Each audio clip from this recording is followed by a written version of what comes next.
Chapter 1042. Do you mean that the world is round? Tong Lan looked at him in surprise.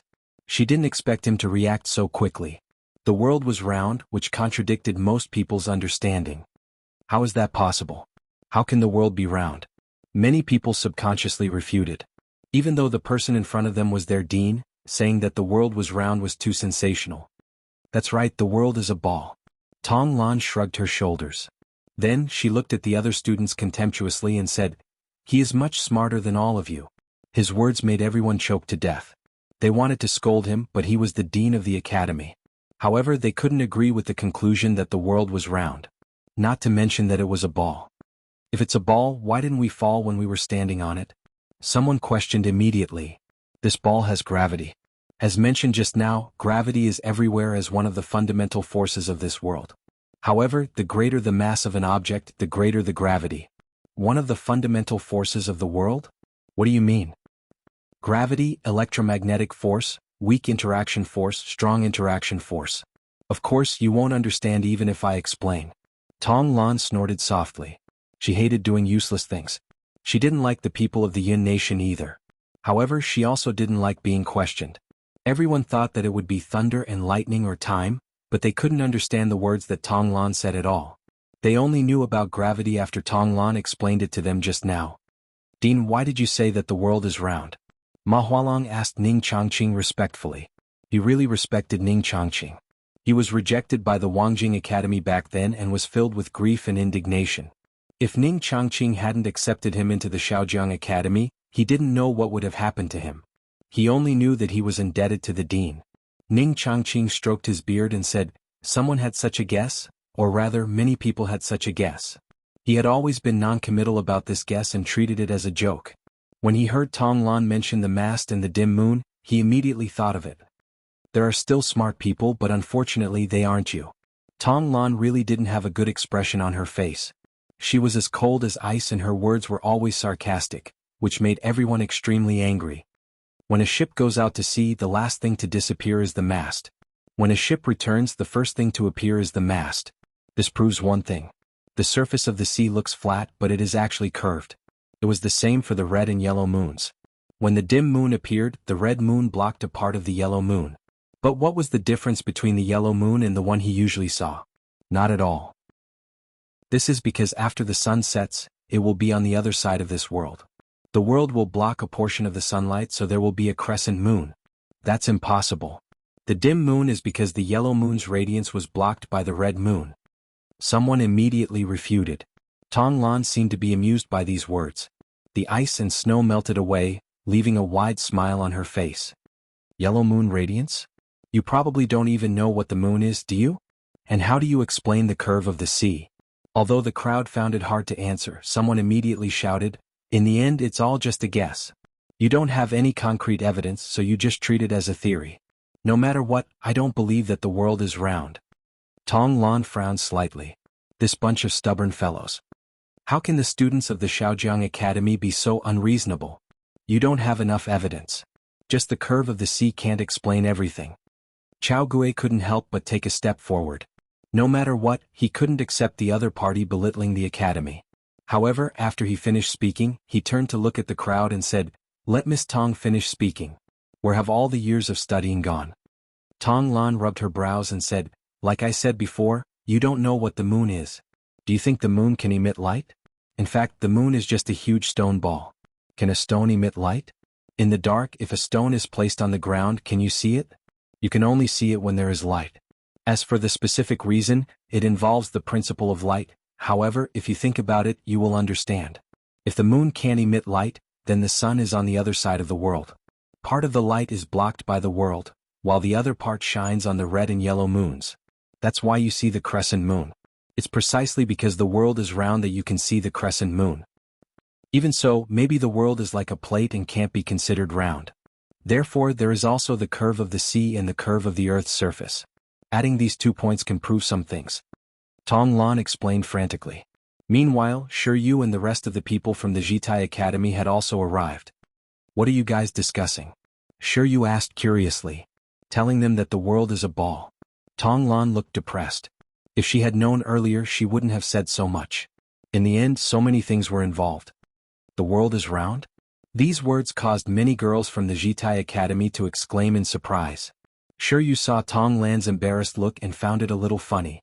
Ignoring the people from the Jitai Academy, he said to Tong Lan, "Can't you just let them see the curve of the earth with their own eyes? In the sky? They can see the curve of the earth." The two academy students were immediately attracted by this sentence. You mean they can go to the sky? How do they go up? What does the sky look like? Let me help you ask. Borrow old Lee's hot air balloon and he can take you to the sky. Sure, you smiled at everyone. That's his lifeblood. Tong Lan snorted. He's not that stingy. Also, don't forget that we are researching airplanes. That kind of hot air balloon has already been eliminated. Sure, you patted Tong Lan's arm and said. At the side, the people from the Shaojiang Academy were still telling the people from the Jitai Academy about the world as a ball matter. After all, there were many girls from the Jitai Academy, and they all had an intellectual aura about them. This inevitably made the students from the other academies a little enthusiastic. Sure, you turned his head to take a look, stood beside Tong Lan and said, I heard that there will be a lecture in the next few days. All the academies will send people to give lectures. Yagüe didn't say anything to us, but we can talk about the world being round. I'm afraid those people will explode again. Tong Lan snorted. She already found it troublesome to deal with a few dozen people, let alone a few hundred. Do you think they won't tell the students from the other academies when they return? Sure, you laughed. Although he wasn't as exquisite as Tong Lan, he was still superior. There were no ugly girls in the aboriginals. When the people on the other side were almost done and finally quietened down, Tong Lan said expressionlessly, Go back and ask if you can take a look at the sky. There's no point talking about this topic now. Today's tour isn't over yet. Let's go. Other than the academies, there were various laboratories and workshops. These laboratories were different from the chemistry laboratories that were used to teach students about chemical reactions. The laboratories at the back were all places where new technology was being developed. Although the most advanced technology was in the laboratory on Mount Termination, where there were hundreds of scholars and dozens of sword masters that Rinpoche had kidnapped from Earth, the things that the laboratories in the academy were researching weren't simple either. For example, airplanes. The progress of airplanes in Mount Termination, including the engine and other technical reserves, as well as the overall design of airplanes, had roughly reached the level of World War II. However, the students in the academy were also researching their own airplanes. Of course, the engine blueprints were provided by the laboratory on Mount Termination. Even so, the things that these students accomplished were enough to put most people to shame. Baidu search 081 Chinese network yen. Chapter 1043. The current Black Bamboo Academy was no longer as shabby as it used to be. Over the past 7 or 8 years, it had expanded almost every year, and its area had expanded by more than 10 times. The artificial lake in the backyard had long become the front yard. The Black Bamboo Forest, which gave the academy its name, had now become a part of the academy's scenery. After passing the artificial lake, there was a piece of flat land, followed by many classrooms, and then the Black Bamboo Forest. After passing through the artificial lake, there were workshops for blacksmiths, carpenters, pottery, and a small glass workshop. Although there were only 4 workshops, the area was very large, much larger than the previous classrooms and the artificial lake. The students of other academies had never built workshops in the academy. After all, these industries had nothing to do with the academy.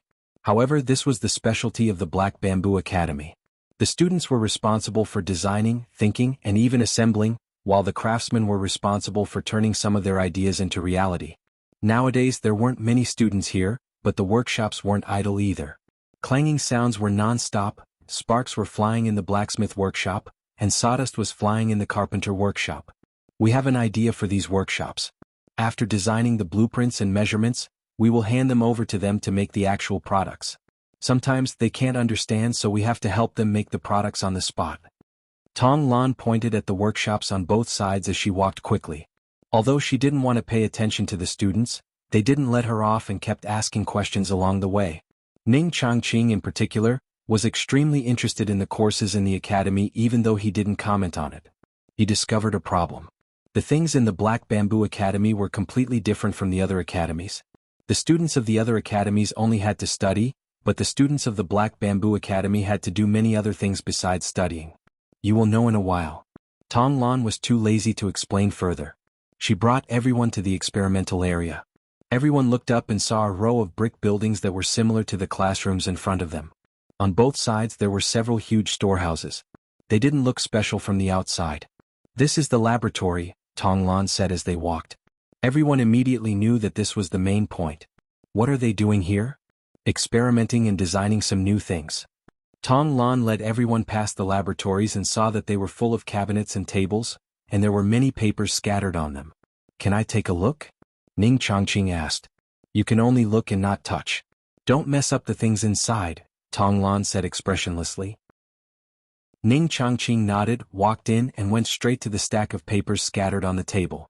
He saw that they were all blueprints of unknown objects, and they were all labeled with detailed sizes. However, he did see a few relatively complete designs, or rather, imaginative designs. There was a complete picture on it. The objects in the picture had the body of a flying insect or a bird, and there were words that he could not understand next to them. Lifting his head and looking around, he saw huge shelves filled with dossiers. On the table by the window there were a few wooden models, which were the items on the scrolls. "What is this?" Tong Lan crossed her arms and leaned against the door. She looked at everyone walking around and replied expressionlessly, "A plane with a passenger. It can carry people? Fly into the sky?" Ning Chongqing was extremely interested. No matter which world you are in, flying freely in the sky is one of the dreams of mankind. "Of course. Where is it? Have you made it?" "I'm very surprised. The things in your academy have really broadened my horizons." The old man smiled and praised them. If it was someone else who said that they could fly into the sky, he might not believe it. However, in this academy led by Zhao Prince Consort, it might become a reality. After all, they could make calls from thousands of miles away. There was even a telephone in the Shaojiang Academy, which was installed by a graduate of the academy.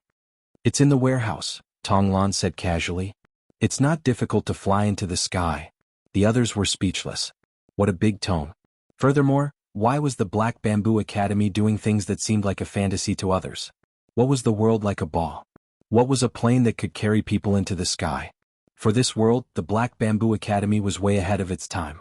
Therefore, when people learned about the Ancient Race Academy, they did not feel respect. Instead, they felt suspicious and strange. One step ahead was a great man with great foresight, while 2 steps ahead was a lunatic who raved.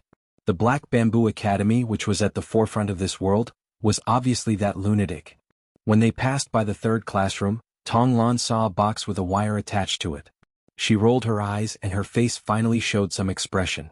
The corners of her mouth curled up as if she had thought of something fun. "Do you want me to take a photo for you?" "Photo?" Everyone was puzzled.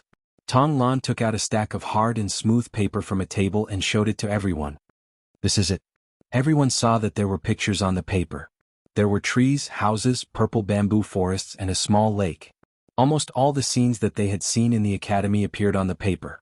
Moreover, unlike paintings, the images on the paper seemed to contain scenes from reality. Other than the color being black and white, it was almost the same as reality. "What is this?" Everyone was surprised. Photo paper, or rather photo paper, can record everything in reality. It won't change even after 10 or 100 years. Tong Lan tried her best to look serious, but her expression was slightly strange. Anyone who was familiar with her would immediately know that she was up to no good. Although she was always very arrogant, Tong Lan was also an 18-year-old girl. She was lively and quick-witted, but only people who were familiar with her would see this side of her. "What are these?" "Thank you." Ning Chongqing stroked his beard and smiled. He really wanted to see what he would look like in the so-called photo. "Okay, stand properly. I'll get ready." Tong Lan took out the box. She pointed the camera at everyone and connected it to the wires. She looked up at everyone who had stood properly according to her instructions and pressed the shutter. Click. After taking 3 photos in a row, Tong Lan nodded in satisfaction. "Done." She then took out a photo from behind her. On it was a picture of a student from the academy with 6 arms. He looked very lifelike. "This will be the effect after the image is taken." Everyone exclaimed, "It's just like the real thing." Of course it's real. His soul has been captured in here. As long as this photo is torn, he will die. Tong Lan finally revealed her fangs. She had an undisguised smile on her face as if she had finally succeeded. It was exactly the same as the negative characters in the comics. She had learned it from them. In an instant, everyone was stunned. They felt as if a basin of ice water had been poured over their heads. Your thoughts?" Many of the Academy's scholars were stunned for a moment before their expressions changed drastically. That's right. Why do you think this thing is the same as the real thing? Because it's the real thing. After this soul-capturing camera takes a photo, your soul will be captured in it. Tong Lan felt very carefree when she saw everyone's expression turn into one of horror. In the future, if Yagüe asks you to go west, you can't go east. If he asks you to catch a dog, you can't catch a chicken. Otherwise, as long as the photo is torn, your soul will fly away and scatter. Who is Yagüe? Zhao Prince Consort. He is an evil spirit in human skin. Otherwise, why do you think we always talk about Yagüe? This time, everyone was even more frightened. Demoness? Why did you do such a thing? Many people's faces turned green. Tong Lan felt that she should find a place to laugh again. She laughed heartily in her heart. Idiots. However, there were a few people who didn't have much of a change in their expressions. Ning Changqing even laughed. This young lady was rather interesting. He didn't believe that the soul would be captured on the photo. Humans had souls. Did those trees and stones have souls as well? Furthermore, if that was the case, why did she say it now? Did she trick them here just to take a photo? Why go through so much trouble? Tong Lan's thoughts turned extremely fast. Do you think that trees and stones don't have souls? Everything in the world has souls. As Tong Lan spoke, the photo was an image of a wall. Tong Lan tore the photo a little and revealed a strange smile to everyone. As long as I tear the photo, everyone stared intently at her hands. Many of them broke out in cold sweat. Boom. Suddenly, a loud sound erupted nearby. Gravel flew everywhere. Although it wasn't far away, it was separated by a courtyard. Tong Lan was also startled by this loud sound. Her hands trembled and she tore the photo. She immediately identified that it was most likely an explosion in the university's laboratory. However, she almost couldn't hold back her laughter. She was too cooperative. Everyone looked at the torn photo in her hands and then at the thick smoke not far away. Their faces turned completely green. Even the faces of Chao Gue and the others changed. First, set a small goal. For example, 1 second. Chapter 1044. Ning Changqing looked at Tong Lan's carefree smile and couldn't help but laugh. Little friend, don't scare them. If there really was such a treasure, how could it be here? How could these photos be placed so casually? As long as the students were given some time, they would be able to understand. However, the shock of seeing such a realistic photo, coupled with the series of things they had seen before, made everyone subconsciously believe the other party's words. Although everyone was doubtful that this world was a ball, they were still very surprised by the things they saw. There were also those completely different words in the library. This made the Black Bamboo Academy somewhat unfathomable in the eyes of others. While Tong Lan was tearing the paper, some idiot happened to detonate the laboratory and gave everyone a huge shock. It could only be said that it was too coincidental. Tong Lan didn't want to go overboard. She was just venting her anger at being questioned by everyone. Now that she was done scaring them, she stopped smiling and snorted when the other party pointed it out. I was just teasing you guys. I said you guys are stupid, but you still don't want to admit it. You're going too far. Everyone heaved a sigh of relief at first, but then they were infuriated by her words. Let's go and take a look at the things in the warehouse. I have completed my mission. Tong Lan put her hands behind her back again and felt a little bored. What was that just now? The old man asked with a smile. A camera, a small object that records images through optical imaging.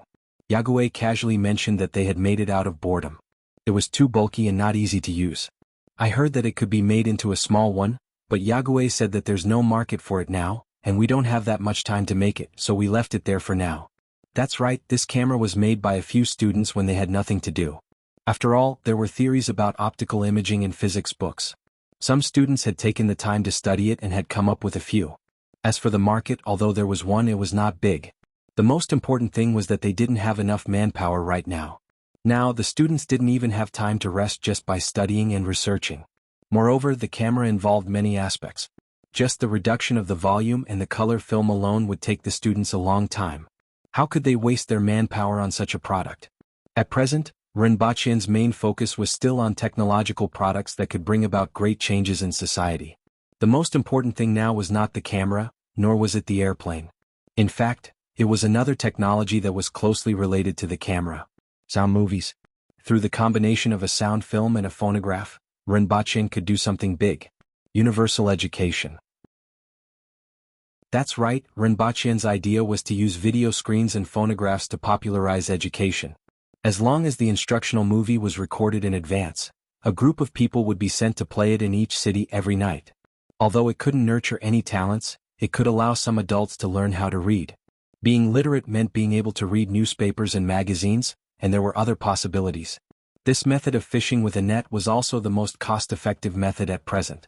The world is changing very quickly now. In 10 or 20 years, the world will be completely different from what it was thousands of years ago. If they could not keep up with this change, they would be eliminated and reduced to the bottom of society. However, ordinary aboriginals, the Jing tribe, and the people of the Yun nation didn't have the conditions to learn. They had to hunt, work, and survive. We also don't have the spare energy to let ordinary people put down their livelihood to learn things that can't fill their stomachs and can only focus on the future. However, the imperial court should still give them a chance. As for whether they could grasp it or not, it was up to them. I think there will always be some people who can grasp it, and we have changed the fate of some people. Rinpoche once said this to the Empress.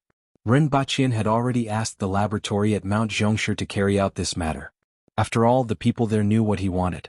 The requirements for the equipment weren't high, and the laboratory's standards could completely produce it. As for reducing the size of the video cameras and cameras, this wasn't something that needed to be done at the moment. Therefore, the research on cameras by some students at the academy had been put aside by Rinpoche. Currently, the academy was conducting research on the theory and some technical reserves of airplanes. The reason why airships weren't developed was that there were too many ferocious beasts in the sky. It would be better if they were airplanes since they were flexible and mobile. If a clumsy airship that was full of goods and people appeared in the sky, it would probably be destroyed by the ferocious beasts in less than half a day. This is an internal combustion engine from the first to the fourth generation. There are also different models such as tractors and trucks. This is a steam engine that ranges from trains to mines. These are some things on airplanes that you don't need to know. This is... Tong Lan opened the warehouses one by one and showed everyone around. From time to time she had to stop and wait for those people. Although they weren't happy with Tong Lan's attitude, everyone was still very interested in the things in the warehouses. Did you guys make those things? Someone asked curiously. If this was the case, then the students of the Black Bamboo Academy were really impressive. However, they seemed to be more suitable as craftsmen. Steam engines and steam trains are, but tractors and trucks aren't. At most, we only made some assistance. Tong Lan walked out of the last warehouse and twisted her body. All the joints in her body made a sound as if her body was exploding from top to bottom. This was a small movement of Tong Lan's body, just like a normal person stretching. Little friend, I'm very interested in the physics that you talked about. Can you talk more about it? Ning Chongqing asked gently. Tong Lan immediately felt that this old man was really annoying. At night, a few students from the academy were communicating together. When they talked about the demons and monsters they saw during the day, someone was immediately astonished. Why did I hear that they came to this world from another world? I was also very curious about whether there were really other worlds. However, when I saw those words later, I believed it. Weren't they captured from the other side of the mountain? I heard that there are many such strange human-like beings after crossing the mountain to the west. Why did I hear that they were robots? Didn't they fall from the sky? Then they were captured to give lectures? The students from the academy looked at each other blankly. Where did those strange creatures come from? Go and ask the others. After asking around, everyone was even more at a loss. More than 20 academies had heard more than 20 stories of different origins. This bunch of fellows is full of lies. Someone scolded through gritted teeth. At this point, only fools would not realize that they had been cheated. Who said that the aboriginals were all straightforward. The next time they saw them they would break their legs. A bunch of liars. Then another question arose. Where did those strange creatures come from?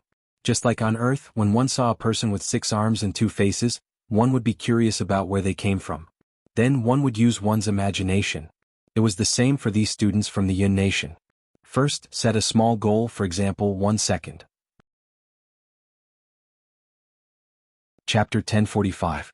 I wish everyone a happy new year. May we grow old together and live happily ever after. Wrong, we are all a bunch of single dogs. Happy New Year instead. Academic progress. Abundant financial resources. Good health. Everything goes according to plan. The pretty boy of the Empress's family. Happy New Year. Currently typing. Please wait a moment. After the content has been updated, please refresh the page to receive the latest update. Chapter 1046. In the valley there was a waterfall flowing down. Not far away there were 3 thatched cottages, and one of them was occupied by a man and a woman. The man had thick eyebrows and big eyes.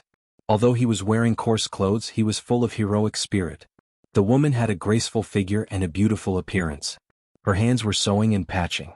From time to time, she would raise her head to look at the man who was doing carpentry work not far away. Her eyes were filled with gentleness.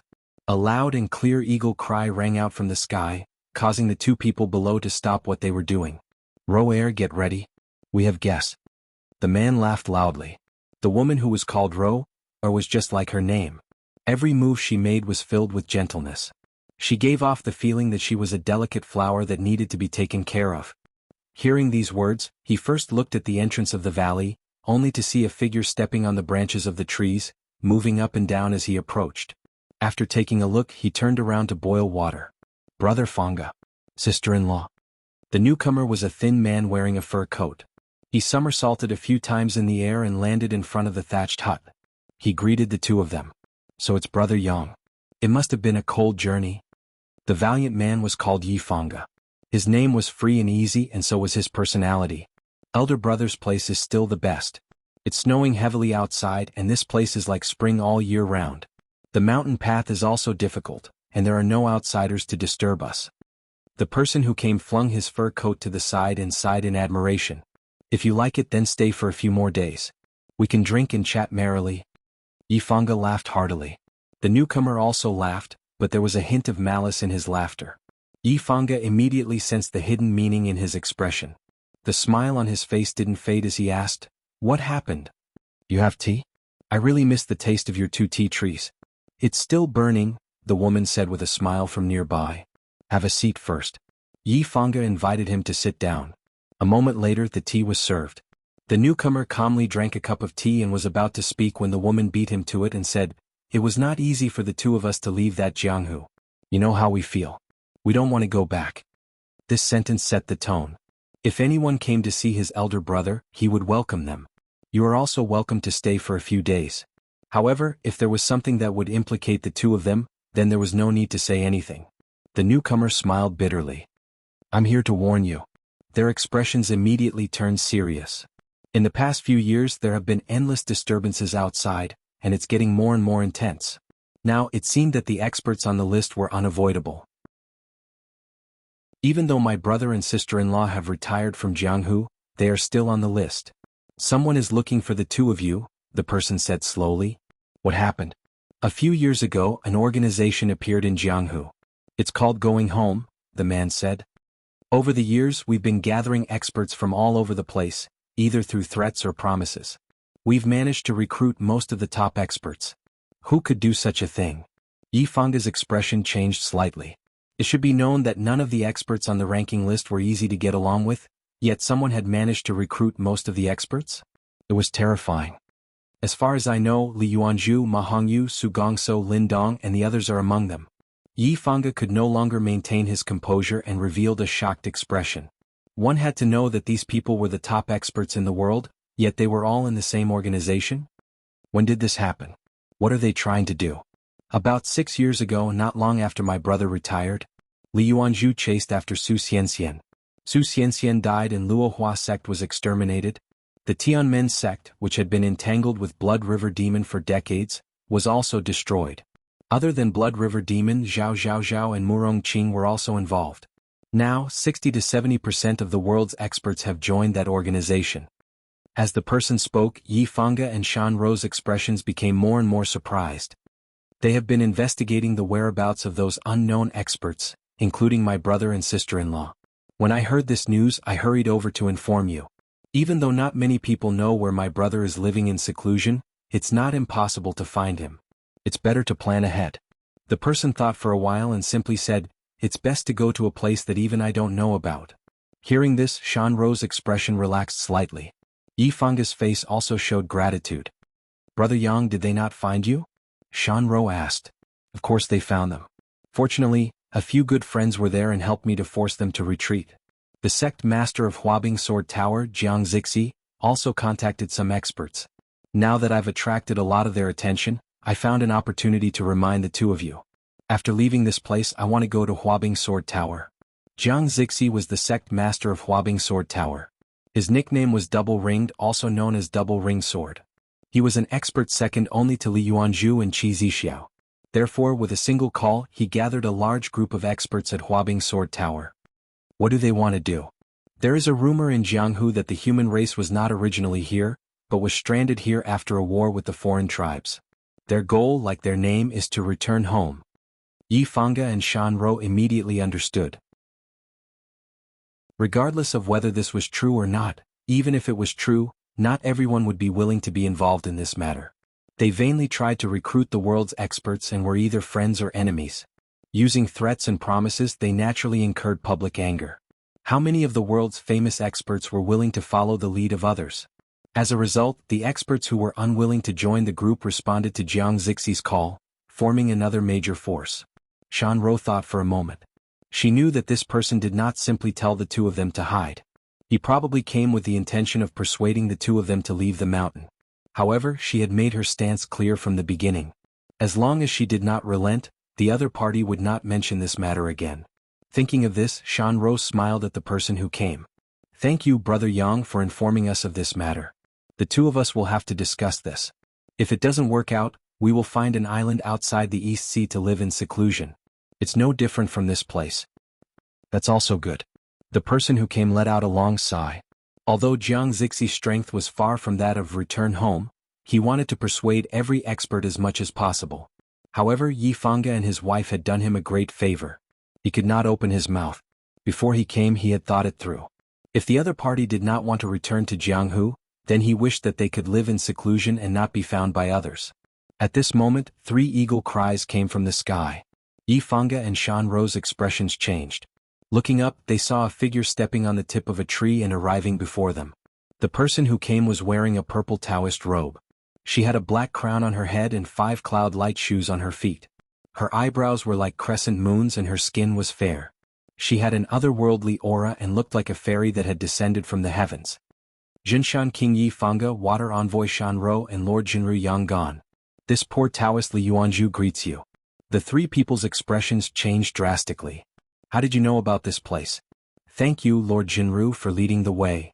Li Yuanzhu chuckled. Yanggan's expression turned ashen. Jingyang Street, Imperial Bakery. A figure jumped out of the bakery. Bystanders could only see a faint shadow before the figure disappeared. A young girl slowly walked out of the bakery with an inexplicable smile on her face. Fiddling with a remote control in her hand, she pressed a button. Boom. The bag in the hands of the fleeing figure in the distance suddenly exploded. Lin Xiaola's eyes were squinting from her smile, but she was alarmed at the moment of the explosion. She let go of the bag and grabbed the air with both hands. Then, she stood there in a daze, looking at the many fragmented milk candies and the holes in her clothes with an aggrieved look on her face. She rolled her eyes a few times, turned around, and ran to the vicinity of the Tong residence to lie in ambush. When Tong Lan heard the explosion in the distance, she revealed a satisfied smile. Who asked you to snatch my candy? 3 times a month. Do you really think I'm made of clay? Although I can't beat you, technology is power. Miss Tong. Tong Lan looked in the direction of the voice and saw a scholar jumping and waving at her. He was from the Shaojiang Academy. Tong Lan returned to the bakery and bought a few more bags of candy. When she went out, she bumped into the scholar who was coming in. She ignored him and disappeared into the crowd. However, the moment she returned to the Tong residence, she felt a gust of wind blow by her side. The bag of candy that was tied to her waist suddenly disappeared. Ah, Lin Xiaola. I'm not done with you. Tong Lan went crazy instantly. Next time, I must bring a bag of candy stuffed with sh*T with me. Who asked you to snatch my candy? Who asked you to snatch my candy? Who asked you to snatch my candy? Set a small goal first, such as 1 second. Remember, bookseller's residence. Chapter 1047. What? Yi Fangge looked miserable. Not far from him, Shan Rou was lying on the ground. There were no injuries on the surface and her chest was heaving up and down. Her life was not in danger, but she had lost consciousness. As for Yanggan, his face was deathly pale. He tried to stand up but was powerless. This is a serious matter. If anything goes wrong, the entire human race will perish without a burial ground. If we don't do something like this, there will be too many people watching from the sidelines. Our power is too weak. This is the only way. Everyone is like this. If you are not a friend or an enemy, there is no other way. It is unreasonable. If you become an enemy, you must die. All 4 of you must die. Li Yuanzhu spoke in a flat tone. There was no sadness or other emotions in her eyes. It was as if the 3 people in front of her were like grass that could not cause any ripples in her heart. Yifanga's face changed. He turned his head to look at Shan Ro. If he had heard such news in the past, he would have been overjoyed. But now, his heart was filled with endless sorrow. Turning his head to look at Li Yuanzhu, Yifanga said in an extremely complicated tone, "It is hard to imagine that you are Li Yuanzhu. This is the road ahead of us. No one can escape." Li Yuanzhu looked at him without avoiding his gaze. "I may feel guilty towards you, but I have a clear conscience towards the greater good." "It is your greater good," Yang Gan said angrily. "You do not understand." Li Yuanzhu shook her head slightly. "In the future you will know that when the nest is overturned, no eggs will remain intact. Now give me an answer." Li Yuanzhu said no more. She lowered her eyelids and waited for the other party's reply. The wooden sword in her hand had disappeared. Her hands were hanging by her side. Her fingers were like bamboo shoots and her wrists were like white lotus roots. There was no trace of blood but a pair of murderous hands. Yifanga said helplessly, "I promise you that I can work for you." Shan Ro let her go. "There is not much to do and it is not difficult. It is for us and for yourself. As for Shan Ro, you cannot let her go. If you join us, you will be one of us. There is still a long way to go before the war. Both of you can watch your children grow up. When the time comes, you will know what to do even without my reminder." Li Yuanzhu said plainly. Yifanga gritted his teeth and laughed bitterly. "What else can I do? The 2 of us will join you." "That's great. I don't like to kill people." Li Yuanzhu nodded and looked at Yang Gan. "What about you? You have wreaked havoc in the world, you will definitely suffer the wrath of the heavens," Yang Gan cursed. "The heavens don't care about worldly affairs. Otherwise, how could the human race have fallen to such a state? All 319 people in your Jianghu manor are in your hands," Li Yuanzhu said faintly. "Despicable." Yang Gan cursed angrily. He really couldn't believe that the dignified second in the world, who used to claim that she would never kill anyone, would actually threaten him with the entire morgue. Li Yuanzhu's eyelids continued to droop as if she was looking at weeds on the ground, but her aura was firmly locked onto him. "Look at this grass. It withers in the winter and revives in the spring. No matter what is above it, be it soil or rocks, it has to push its way out. It's the same for us. It's not just my life, so there's nothing we can do even if we use despicable means." Yang Gan turned his head to look at Yifanga. "Take care, elder brother." As soon as he finished speaking, before Yifanga could stop him, Yang Gan committed suicide. "Why didn't you stop him?" Yifanga glared angrily. "Since he wanted to die, why should I stop him?" Li Yuanzhu replied in an emotionless tone. Half a day later, Li Yuanzhu left the valley and went outside. She didn't mention the 319 people in Jianghu Manor again, as Yang Gan had intended. Chao Gui sat in the bookstore feeling a little curious. There was a floor-to-ceiling window next to him, and the sunlight shone directly in, making his body hurt. There were a few ice buckets in the bookstore, but they emitted traces of cool air, making him feel extremely comfortable. This was the first time he saw a bookstore that allowed people to sit down and read books slowly. In bookstores in the Yun Nation, if one didn't buy a book, they would chase them out. Not only were there tables and chairs, but there were also ice buckets and even free ice water. One bowl of it would make one's heart feel cold and extremely comfortable. Chao Gui flipped through the book in front of him. It was different from the one in Black Bamboo Academy as it was written in Great Xia's language. This was the best-selling book here. After flipping through it for a while, Chao Gui began to feel a little uneasy. He crossed his legs as if he was hiding something, but the book in his hands was getting more and more difficult to put down. If he flipped the book over, he would see the title Golden Vase Plum. A godly book. After reading for more than an hour, Chao Gui closed the book and sat there in a daze for a moment. Then he paid for it and stuffed it into his pocket. After that, he went to some shops and saw some attractive items.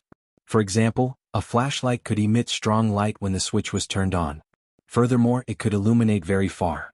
It was compact and easy to carry, and it was much better than a lantern. However, this flashlight didn't sell well in Lan City. He had seen the night in Lan City. There were street lights everywhere and there were very few dark places. Naturally, he didn't need this item. However, he liked it very much and bought 2 flashlights and a few batteries, spending more than 1 tael of silver. After walking around for a while, he saw aborigines selling all kinds of strange things in the mountains on the street.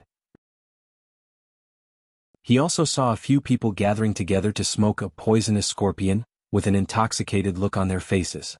Finally, he saw a restaurant with the word Shanhuai written on it and immediately walked in. The students from the Salt Dao Academy still owed him a drink, but since he had seen it now, he might as well go in and sit for a while. Many people noticed him as soon as he entered. After all, most of the people here were the descendants of Aboriginal officials, and the merchants from the Yun Nation didn't come here. However, it wasn't a secret that many scholars from the Yun Nation came to Black Bamboo Academy. These descendants of officials were well informed, so no one went to find trouble with him. They allowed him to find a table in the corner, sit down and chat happily. Chao Gui ordered a pot of wine and a plate of meat. He sat there and listened to the conversations of others. After listening for a long time, he heard a lot of things which made him feel that this trip was worthwhile. However, not long after, he saw a little girl who looked like she was carved with jade poking her head in and sneakily looking around. Then she jumped in and punched the waiter in the eye. Although he was a waiter, he wasn't easy to deal with. After being punched for no reason, he waved his big fist and was about to retaliate. However, when he saw who it was, he immediately let out an ouch. "Were you the one who snitched the last time?" Honeysuckle was furious. She grabbed the waiter's collar and punched his eye a few times. The surrounding people recognized this little girl and immediately burst into laughter. "Little princess, are you here to drink again?" "Ouch, little ancestor, those two have spoken. How could we dare to let you drink here?" The waiter hurriedly begged for mercy. It wasn't that he was afraid of pain, nor was there any other reason. He just liked this little princess. "I don't care. You're a traitor. You caused me to be captured last time." Honeysuckle didn't care about that. After punching their eye sockets until they looked like pandas, she jumped onto an empty table and asked, "Is anyone treating me to a drink? Since the little princess has spoken, how would we dare to not do so? Serve the little princess some wine. It's on us." Someone immediately laughed. Honeysuckle was overjoyed when she heard that. She looked around the shop and landed in front of Chao Gui in a flash. "I've never seen you before. You look strange." Honeysuckle was puzzled. The person in front of him was completely different from the burly men he had seen in the past. Chao Gui heard what everyone said just now and roughly guessed the identity of the person in front of him. However, he was a little puzzled. It was said that the current princess was only 3 years old. Why did she look like she was 8 or 9 years old? Although he was puzzled, he smiled and said, "Although we've never met before, I know your identity." "How do you know?" Honeysuckle was even more puzzled. However, the others looked over coldly. This was the current princess. If this scholar from the Yun Nation didn't know what was good for him, then he would be thrown into the smelly ditch to accompany the maggots. "Do you want to make a bet?" Chao Gui ignored the others and smiled. Everyone's expression turned even colder. Was this guy trying to deceive the princess? "I won't do it. They all know who I am." Honeysuckle wasn't old, but she wasn't as gullible as others thought. She felt that someone must have told him who she was. Honeysuckle rolled her eyes and said, "Why don't we make a bet on who can drink first?" Chao Gui was stunned. Then he smiled and said, "I'll do as you say." Even if he guessed wrong, this person was only 8 or 9 years old. If he guessed correctly, he was only 3 years old. Judging from everyone's reaction just now, it should be fine to drink with her. At the very least, he wouldn't be captured and beheaded. Everyone was stunned for a moment. Then their gazes became strange. "What if you lose?" Honeysuckle suddenly asked. Chao Gui looked at her with a smile. He really didn't think that he would lose to her. Even a burly aboriginal might not be able to defeat him, let alone a little girl like her. "What do you think?"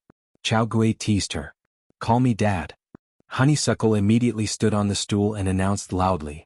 "What? Call me Dad?" Honeysuckle pointed at herself and couldn't hide the excitement on her face.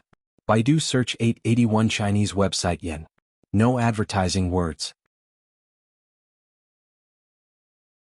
Chapter 1048. Let me tell you something. Ren Baqin poked the Empress's waist with his finger, but there was no response. He used all his strength to poke the Empress's waist twice. If it were concrete, he would have poked 2 holes in it. Finally, he managed to divert the Empress's attention. "Itchy." The Empress slapped his hand away. "Don't touch me. We are an old couple now." Ren Baqin pulled the Empress into his arms and kissed her on the cheek. Not far away, Qing Yuan and Hong Yuan covered their mouths and giggled. They found it very interesting to look at these two every day. "What do you want to say?" The Empress asked helplessly. Well, you should be mentally prepared first. Rinpoche's expression was very strange and complicated. You talk too much. What's the matter? You have leveled up and become a grandmother. Rinpoche said in a very sorrowful tone, as if the child had finally grown up. The Empress was at a loss. What are you talking about? You have a grandson. Rinpoche changed the way he phrased it. The Empress nodded her head gently. After 10 seconds she finally reacted and raised her voice. What did you say? What happened? Erhua is a father. Rinpoche finally stopped teasing the Empress. When he recalled what he had just heard, he didn't know whether to laugh or cry. She forced people to call her father and even beat them up. In an instant, the Empress's expression became extremely wonderful. It was as if a flower had bloomed. Rinpoche then recounted what happened in Shanhui House. When he sent someone to capture Erhua, he also brought back what happened inside. After listening to him, the Water Empress was silent for a while, and then she said, "Kill him." Rinpoche waved his hand and said, "There's no need. The other party didn't do it on purpose. I had my suspicions before, but I sent someone to inquire about the situation in detail. I also sent someone to inquire about this person's past. It should be a coincidence." He didn't think much of it at first. He was just teasing her. She was the one who suggested the bet. He didn't expect that she could keep drinking. I heard that he was about to cry. Erhua even punched him a few times and forced him to call him daddy. The Empress's expression softened a little. She squinted at Rinpoche and asked, "Is this what you taught him? What does it have to do with me?" Rinpoche spread his hands. "Otherwise, why don't you call me mom or grandma?" The Empress sneered. This was indeed a question worth pondering. Where's Erhua? She is being punished to copy the Analects of Confucius. Chao Gui woke up from his coma and felt as if his throat was on fire. He staggered to the ground and gulped down the bowl of water on the table. Only then did he feel better. "Brother Chao? Wait. What happened last night? If someone hadn't picked you up outside, you'd probably be sleeping outside for the whole night. Also, who hit your eyes?" A scholar pushed open the door and came in. Seeing that he was awake, he immediately asked. Recalling what happened last night, Chao Gui immediately covered his face. He confirmed that the other party was indeed the current princess, a 3-year-old girl. He was actually forced to call her father. Although he was willing to admit defeat, Chao Gui didn't think he was a sore loser. However, when the little princess saw his hesitation, she immediately gave him 2 punches. In the end, it was as if he was beaten to the point of calling her father, and she was just a 3-year-old girl. At the thought of this, Chao Gui felt like killing himself. "Don't ask about this," Chao Gui said gloomily. The other party didn't say much after seeing him like this. "We are setting off in a while. There will be a lecture in a while. We will do it tomorrow. Is it all right for you to speak?" Chao Gui rubbed the dark circles under his eyes and let out a wry smile. "Do I look like I'm okay? Let Hualong or Yuan Pei speak." "This is a great opportunity," the scholar said with a smile. It was a great opportunity to show his face in front of the various academies and the high-ranking officials of Dayo. "Forget it." Chao Gui waved his hand. He wished he could cover his face when he went out. Law is the compilation of maps and records, which are set up in the government and distributed to the people. Don't rely on others for your good and don't use them for wrong. Don't rely on others for your good, and don't use them for wrong within the borders. Don't use people for wrong, and one country can make all. For the sake of governance, use the masses and abandon the few. Therefore, don't focus on virtue but on law. Rinpoche listened to the scholar who was standing on the stage in front of him speak with fervor and assurance. This seems to be the doctrine of legalism? It wasn't strange for this world to develop doctrines similar to legalism. Not to mention the inexplicable connection between this world and Earth, the essence of every world and every period was similar. It wasn't strange for ideas similar to the 100 schools of thought to appear. On the stage were students from Jiangling Academy. This academy was famous for advocating law. In the future, the new laws would be revised, and the students from this academy would be of some use. Rinpoche valued this academy quite a lot. Although the laws on Earth were more complete, each period had its own characteristics, and the laws on Earth might not be suitable for this world. Currently, his Black Bamboo Academy was focusing all its energy on promoting technology and naturally didn't have the time to care about other aspects. These academies could be used as a supplement. This was also the reason why he invited so many academies this time. The world doesn't have a finger and nothing can be called a thing. If it doesn't point to the world, then what can it be called? A finger? If it points to what the world doesn't have, then what can it be called? A finger? If it points to what the world doesn't have, then it can't be. These were students from Jianghu Academy and were known for their eloquence. They advocated emphasizing the relationship between name and reality, which was essentially a form of logic. Unfortunately, they were debating philosophical issues that had nothing to do with politics. The biggest characteristic of the students of this academy was sophistry, but their biggest weakness was that they only knew how to use sophistry. They didn't have the means to maneuver and weren't good at lobbying like the school of vertical and horizontal. As a result, although this academy was famous in the Yun nation, it was famous for sophistry and didn't have much influence. In fact, it had been declining over the years. Most of the students from Jitai Academy were women, and their expertise in theory caught Rinpoche's attention. They were good at collecting all kinds of gossip, big and small news, and compiling them into a compilation. At the same time, they were also good at compiling ballads that were spread among the people. Although their status wasn't high, they were very useful. Whether it was in court or in business, there were opportunities for them to show their skills. According to Rinpoche, they could guide the opinions of the people, collect information at the same time, and create a favorable market orientation. As a result, the women from Jitai Academy were quite useful, especially for those merchants or families. If they married a woman from Jitai Academy, she would be of great use in many places. Shaojiang Academy was good at economics and advocated, when the country is rich, people from afar will come. When the land is established, the people will stay. When the granaries are full, they will know etiquette. When they have enough food and clothing, they will know honor and disgrace. At the same time, they were proficient in mathematics. The scholars from Shaojiang Academy could master a certain area and volume calculation method, a certain proportion theory, and mathematical tools such as the Pythagorean theorem. On the other hand, Baiquan Academy was good at medicine, divination, astrology, and physiognomy. Not to mention the latter three, they had produced many famous doctors. At the same time, the students of Baiquan Academy were also quite good at mathematics. Fenghu Academy, which was one of the 5 major academies along with General Academy, Shaojiang Academy, and Baiquan Academy, knew a little of everything but was proficient in nothing. They were good at everything. As for Wangjing Academy, Rinpoche was about to doze off after listening for a while. If there was a Confucian school in this world, then the students of Wangjing Academy were undoubtedly the rotten scholars. 3 days of lectures passed in a flash, and the last one was Black Bamboo Academy. After all, they had the honor of being the host. The previous visits had broadened the horizons of the other academies, so they were the finale. The one on stage was Shiryu, and the content of his lecture caused a huge uproar. The content of Shiryu's lecture was the theory of the flat earth. Faced with the shock of the crowd, Shiryu was already prepared and immediately threw out a few methods to prove it. The first was the arc of the sea. Using the mast of a ship as a reference was the simplest and most clear method.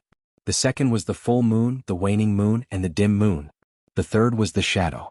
2 rods were separated by a certain distance to produce a shadow. If the world was flat, no matter how far apart the 2 rods were, the shadow would be the same. On the other hand, it proved that the ground was curved.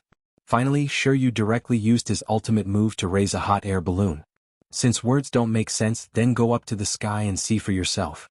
Shiryu shrugged and spread out his hands. Up to the sky? That's right, up to the sky. You will understand when you are in the sky. There was another uproar below. At this point, most of the academies knew that Deo actually had a tool that allowed people to fly. Chapter 1049. Hot air balloons weren't a big deal for the first few batches of students at Black Bamboo Academy, but the students in the last 2 years hadn't seen them much. There were too many ferocious beasts in the sky, unlike on Earth where there were mostly small birds, and golden eagles with wingspans of 2 meters were rare. Giant beasts with wingspans of more than 10 meters were often seen in the sky of this world. They were at the man-wheel level and could reach the earth-wheel level. Such a sky was extremely dangerous for most people. Only spirit wheel experts had the ability to protect themselves in the sky. Therefore, Rinpoche wasn't prepared to promote hot air balloons in this world. After making hot air balloons for Li Fu, the other 2 hot air balloons in the academy were made by Li Fu. Even the last few batches of students hadn't seen them before, let alone the people of the Yun nation. It was already the morning of the next day, and everyone was eagerly watching the students of Black Bamboo Academy prepare the hot air balloons outside the city. The weather was beautiful. Although the sun was blazing, there wasn't much wind.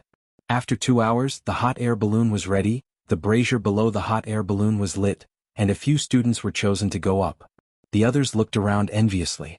As time passed, the hot air balloon gradually expanded. It's up, it's up.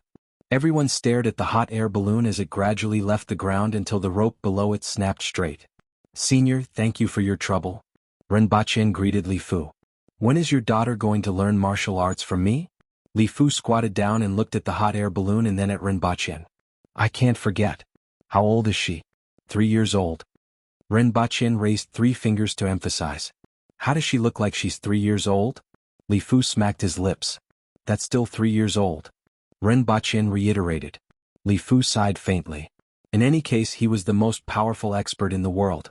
In order to teach that little girl, he didn't even have the title of master and disciple. He even had to beg him to teach her. I'll have to trouble you to take care of those students. If anything happens, bring sure you back alive. Renbachien reiterated his request. Your students are lives but others aren't? Li Fu spat and didn't care about his image at all. Alright, I'm going up. Li Fu couldn't be bothered to listen to what Renbachien had to say and strolled to the bottom of the hot air balloon. Before the others could see clearly, they saw that there was an extra person in the basket below the hot air balloon. Isn't this the gatekeeper of the Black Bamboo Academy? He's actually an expert. Many students only knew that this person was very powerful, but they did not know exactly how powerful he was. On the contrary, those earth wheel experts were aghast. They couldn't even see the other party's movements clearly. How strong was he exactly? The people below loosened the rope, and the hot air balloon slowly rose into the sky. The few people standing on the hot air balloon could not hide their excitement. In fact, apart from Shiryu and Li Fu, only 4 students could fly into the sky. However, the hearts of the people below were surging with excitement, and their eyes were shining. It wasn't until the hot air balloon had become a small dot in everyone's eyes that many people's necks were sore and swollen that they retracted their gazes. Trucks, tractors, and trains were the 3 most powerful forms of transportation on land. Now, there was a tool that could carry people into the sky. Many people looked at him. This Zhao Prince consort was truly a celestial being. At this rate, they did not know what Dayo would look like in 10 or 20 years. After more than an hour, the hot air balloon slowly descended from the sky again. It actually rose and fell from the same place without deviating from its position at all. Many students who had never been to the sky didn't know what the problem was and thought that it was just like that. Only Renbachien and a few other students knew that this was because of Li Fu. This ingenious use of power was worthy of being called a top expert in the world. Brother Jihua, how do you feel? How does it feel to look from the sky? Can you see the celestial palace? As soon as everyone came down, they were immediately surrounded by people. One of them was Su Jihua from the Jiangling Academy. Wait, wretch. Su Jihua's face turned pale, and he quickly raised his hand to stop the crowd from approaching. He couldn't hold it in any longer and vomited on the spot.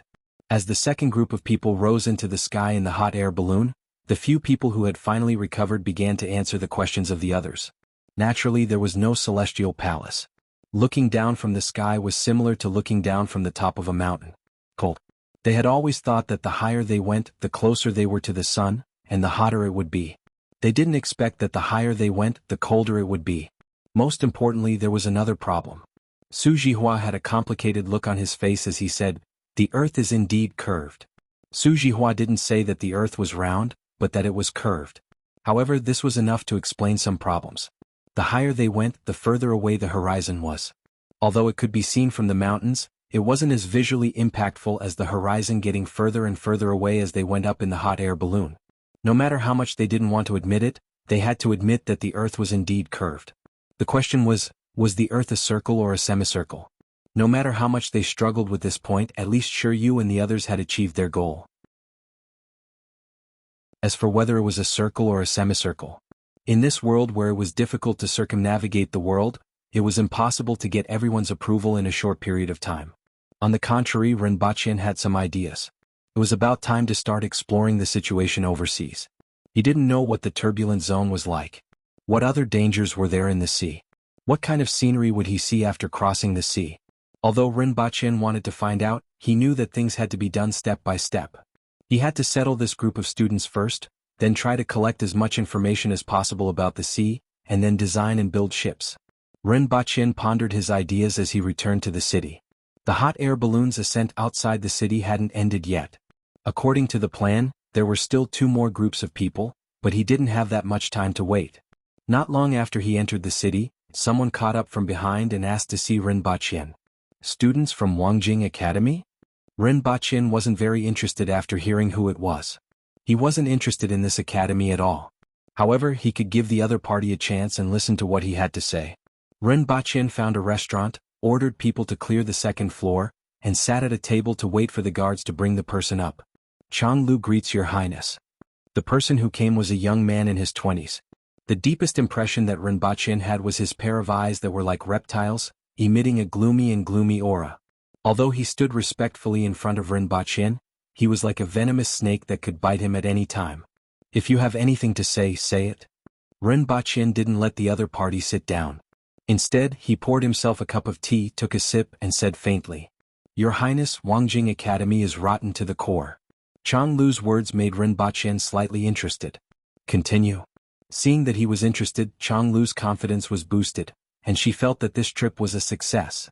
As Changlu explained, Rinpoche gradually understood the other party's intentions. Although Changlu's first sentence made Rinpoche a little interested, the rest of the content was lackluster. It was nothing more than Wangjing Academy being controlled by a group of old teachers, and it exuded a rotten smell from top to bottom. Although it was still the head of the 5 major academies in name, its reputation was declining day by day. Changlu's uncle was the mountain chief of Wangjing Academy, below the dean and above the ordinary teachers.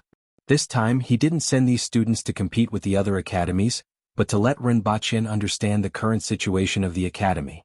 He wanted to use Rinpoche's leadership to implement reforms, sweep away those rotten old fellows and correct the style of learning. Simply put, he wanted to use Rinpoche's hands to seize power. No need to say more.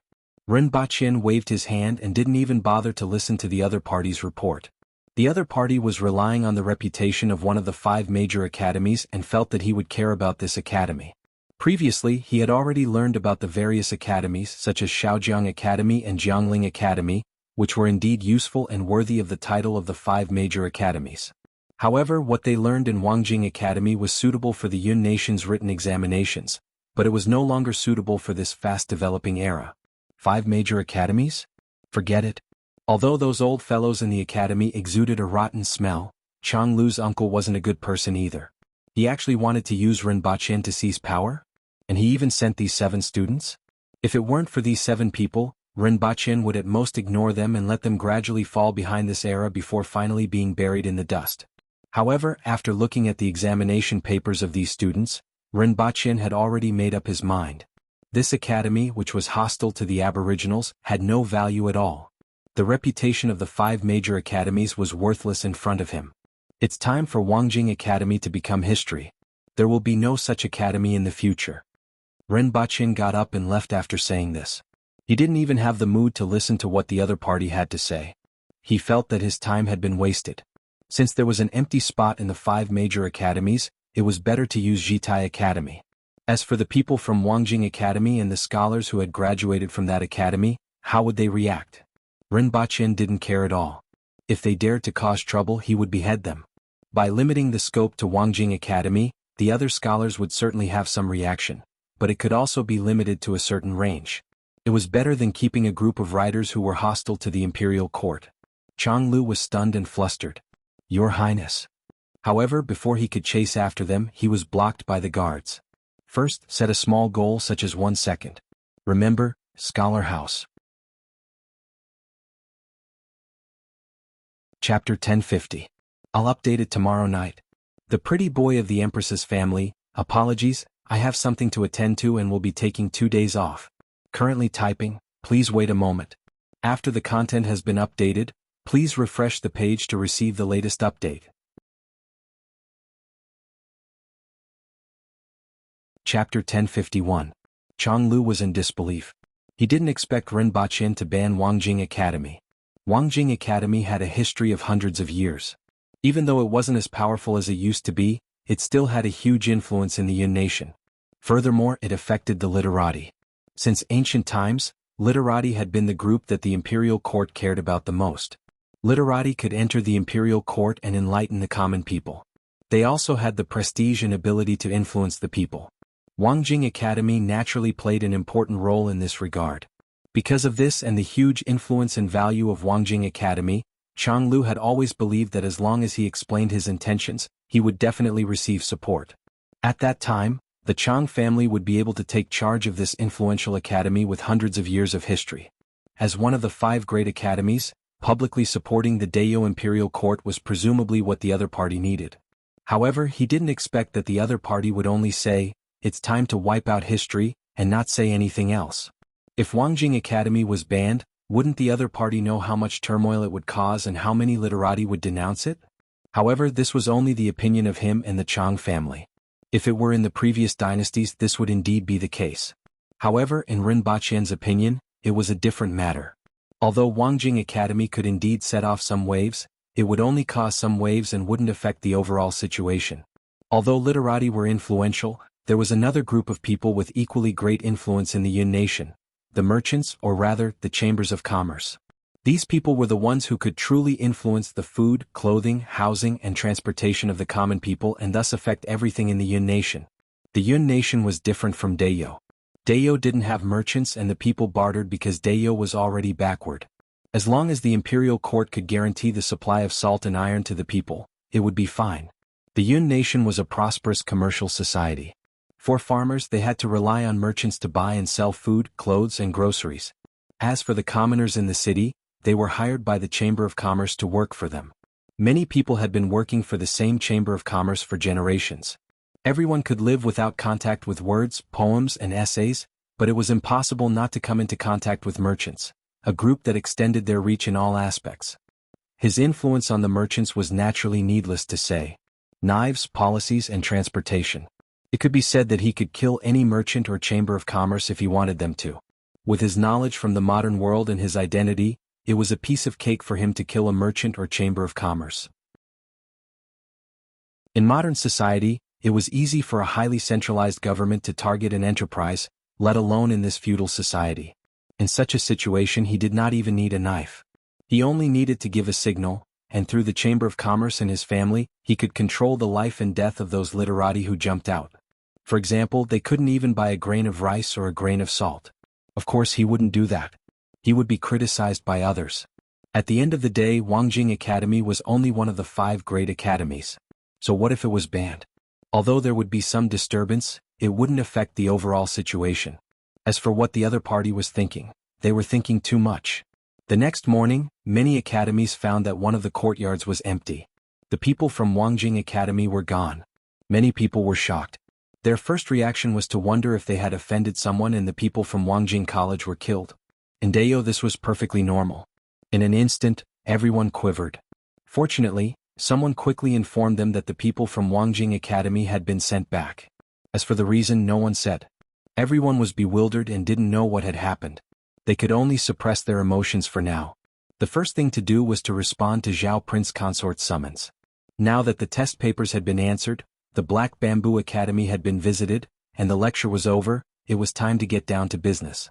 Although the process wasn't quite the same as what they had imagined, everyone imagined that this trip would be to showcase the students of each academy, surpass the other academies, and gain the greatest honor to enter the eyes of the imperial court. However, they weren't given much of a chance to showcase themselves. Even though it was a 3-day lecture, only Zhao Prince Consort attended. On the contrary, they were the ones who gave the unknown Black Bamboo Academy a fright.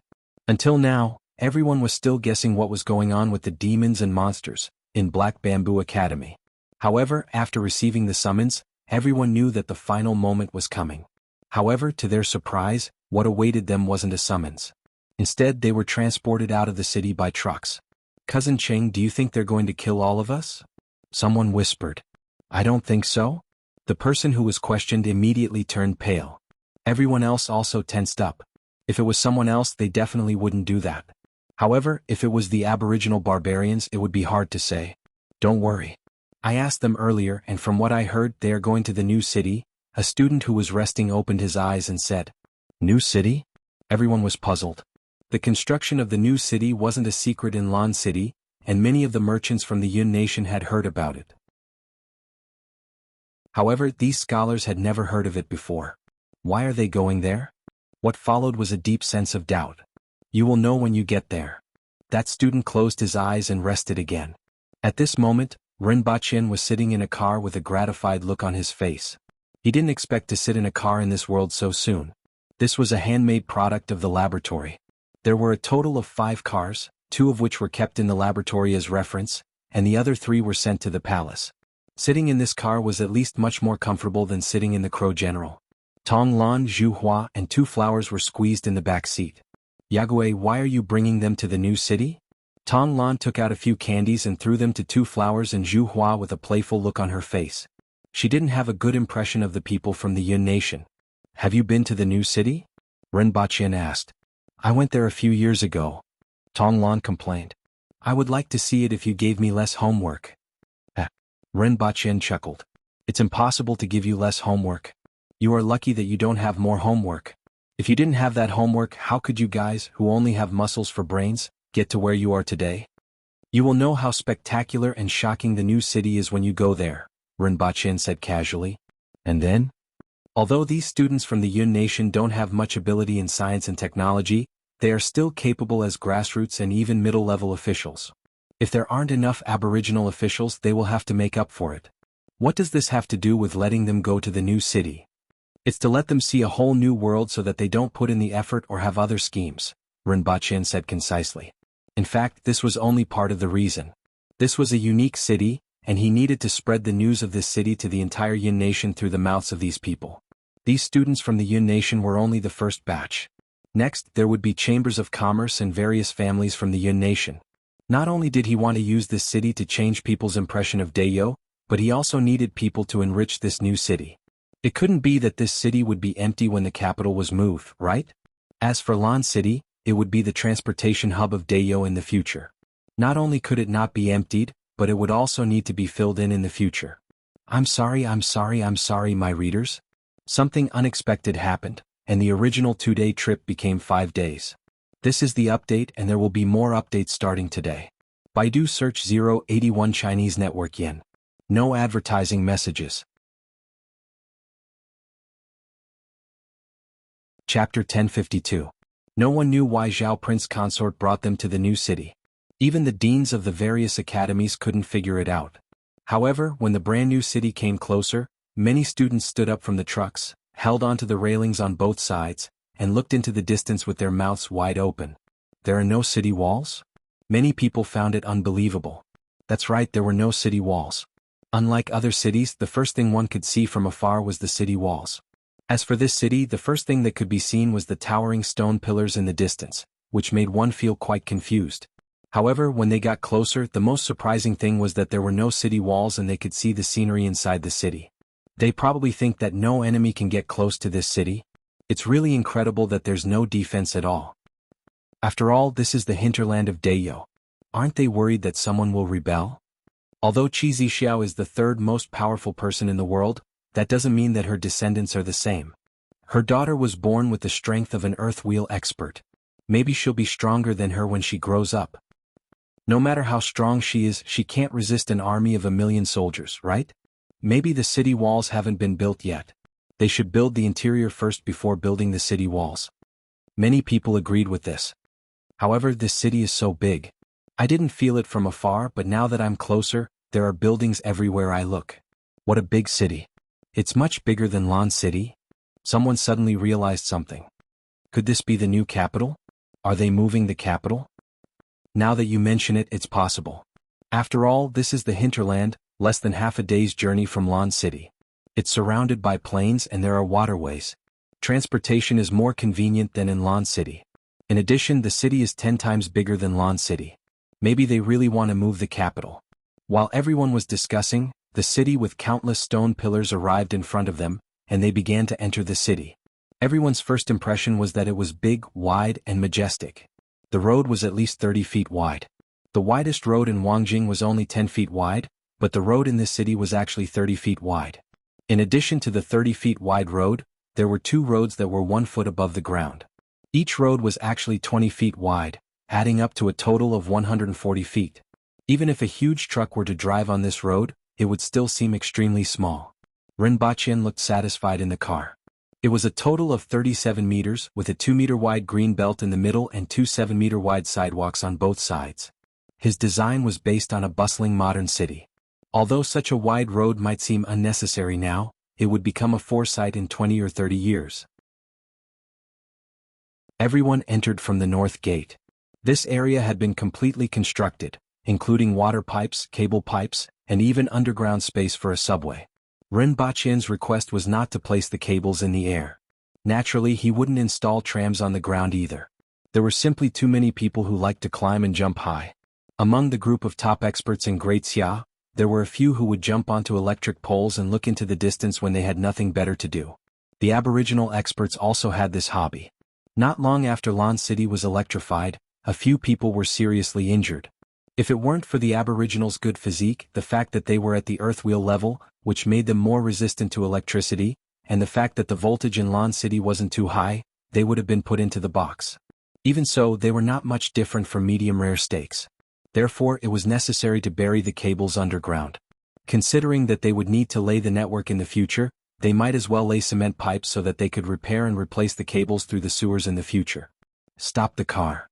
Rinpoche called out to the driver. After getting out of the car, Hua seemed to have come to a new world. He cheered and began to run around on the road. The car behind also stopped. After the driver asked Rinpoche about it, everyone got out of the car.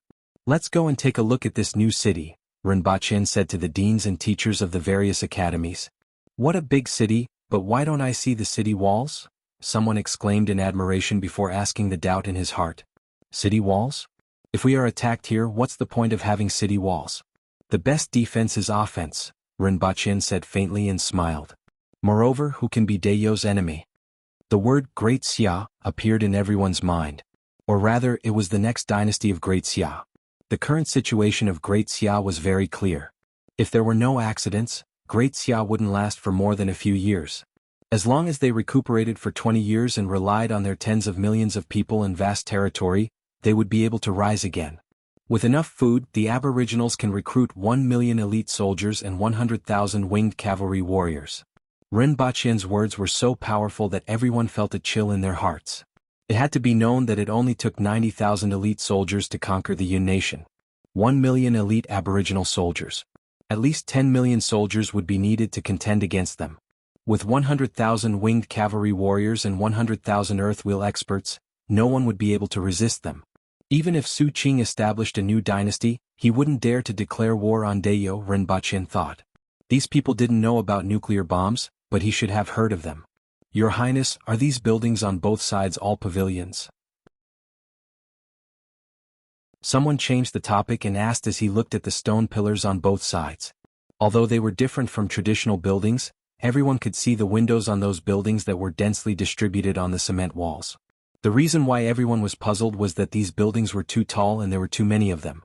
As far as the eye could see, they could see a large number of stone pillars forming a stone forest, which was shocking. That's right. Rinpoche nodded and gave a brief introduction. These cement buildings were similar to the buildings of the future. They were 6 stories tall, but they were much taller than the buildings of the future. The first floor was 5 meters high, and each subsequent floor was 4 meters high, which was 1 meter higher than the usual 3 meters. The distance between the buildings was also relatively large. The reason for this height was partly due to the materials used, but there were also other reasons. Although the high-rise buildings on the periphery were inhabited by civilians, there were also many Kismet Heaven experts among them. It was possible for them to break through the floors or even the load-bearing pillars. If a couple fought at home and collapsed the building, who would believe it? However, it wasn't impossible in Dayo. There was no other way because there weren't enough steel bars. Therefore, the buildings couldn't be too tall and the outer walls couldn't be too thick. At the same time, the distance between the buildings had to be large. Of course, this wasn't high for Rinpoche. For others, this was already majestic enough. Rinpoche led the crowd forward, occasionally talking to the many deans behind him while the students whispered to each other. The more they looked, the more frightened and shocked they were. Big, it was really too big. Just like the previous sensory organs, every road and every building in the city was too big. The gray cement buildings looked the same, but as they stood there and stretched into the distance, it gave people a unique sense of beauty and shock. How many people can this city accommodate? More than 1 million people. Rinpoche replied. This is only for now. In the future the population may reach 10 million. Hiss. Following Rinpoche's words, there was a uniform gasp. What did a population of 10 million mean? One had to know that the most prosperous capital of Great Xia only had a population of 1 million. This was the result of thousands of years of development. Wangjing only had a population of 600,000. Even so, it was difficult to supply the entire Great Xia with the surrounding food production and had to be transported from other cities. There was also another point. With such a large population and no land around, how could these people make a living? In addition to food, there were also sewage, transportation, firewood, and so on. There were too many problems in all aspects. At this thought, everyone felt that a city with a population of 10 million was simply impossible. Even a population of 1 million was completely unnecessary for the current Dayo. One had to know that Lan City only had a population of less than 100,000. However, everyone was even more puzzled as to why Zhao Prince Consort brought them here. Even if they wanted to relocate people, there was nothing they could do. The students at the back didn't think so much. One by one they sized up this huge and empty city and were all speechless. It was simply too spectacular. Everyone felt as if they had fallen into a modern steel jungle. They were shocked as they looked around. This was a futuristic scene. Baidu search 081 Chinese network yen. No advertising slogans. Chapter 1053. Why are you acting so weird today? Ma Hualong patted Chao Gui's back with a surprised look on his face. It's rare to see you like this. Chao Gui looked away from the bouncing girl in the distance and pretended that nothing had happened. It's nothing. Nothing? Ma Hualong looked at him and then at the girl in the distance. You seem to have been hiding from her. Were you afraid that she would see you? No. Chao Gui forced himself to be calm. Ma Hualong looked at him again and changed the topic. The city is really spectacular. It's completely different from what I've seen before. Indeed. Chao Gui nodded. Although he had focused most of his attention on the little princess, he was still amazed by the size of the city, the magnificence of the buildings and the spaciousness of the space. This place was different from all the cities he had seen before. In the minds of these students, cities should be like the Yun Nation or Great Xia, including Lan City. Although there were some differences, there wasn't much of a difference. However, this place was completely different as it belonged to the future. Although they didn't have the concept of science fiction and the future world, standing here gave them a feeling that this wasn't a city that belonged to the present. Everyone walked along the road. After a while, he let them stop to rest and let them take a look at the buildings on the side. All the students dispersed. Even some of the deans couldn't help but walk to the front of the buildings to take a closer look. Chao Gui hid behind someone for fear that the girl who was running around would see him. There were 2 times when she ran to the back of the group of students, which scared him so much that his heart almost jumped out. Who's that girl? She came with Zhao Prince Consort, but she looks about 10 years old. She shouldn't be the princess, right? Ma Hualong asked casually as he looked around after entering a certain building. I don't know. I don't know her.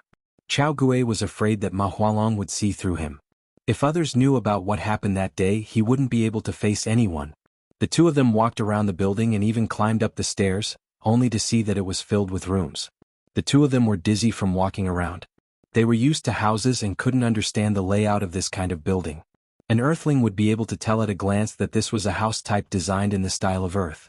Each house had 3 bedrooms, 1 living room, 1 bathroom, and 1 kitchen. It was about 100 square meters. There were a few types of buildings in the city. The first type was for the commoners in the outer ring. Rinpoche was going to give them away for free. As long as they moved into the new city, he would give them one. When young people got married, he would give them another one. At the very least, after 10 or 20 years, he would consider selling the houses. As for the residences in the inner ring, they were allocated by the Empress to the officials in the imperial court. The only residential areas for sale were the high-end residential areas between the outer ring and the inner ring.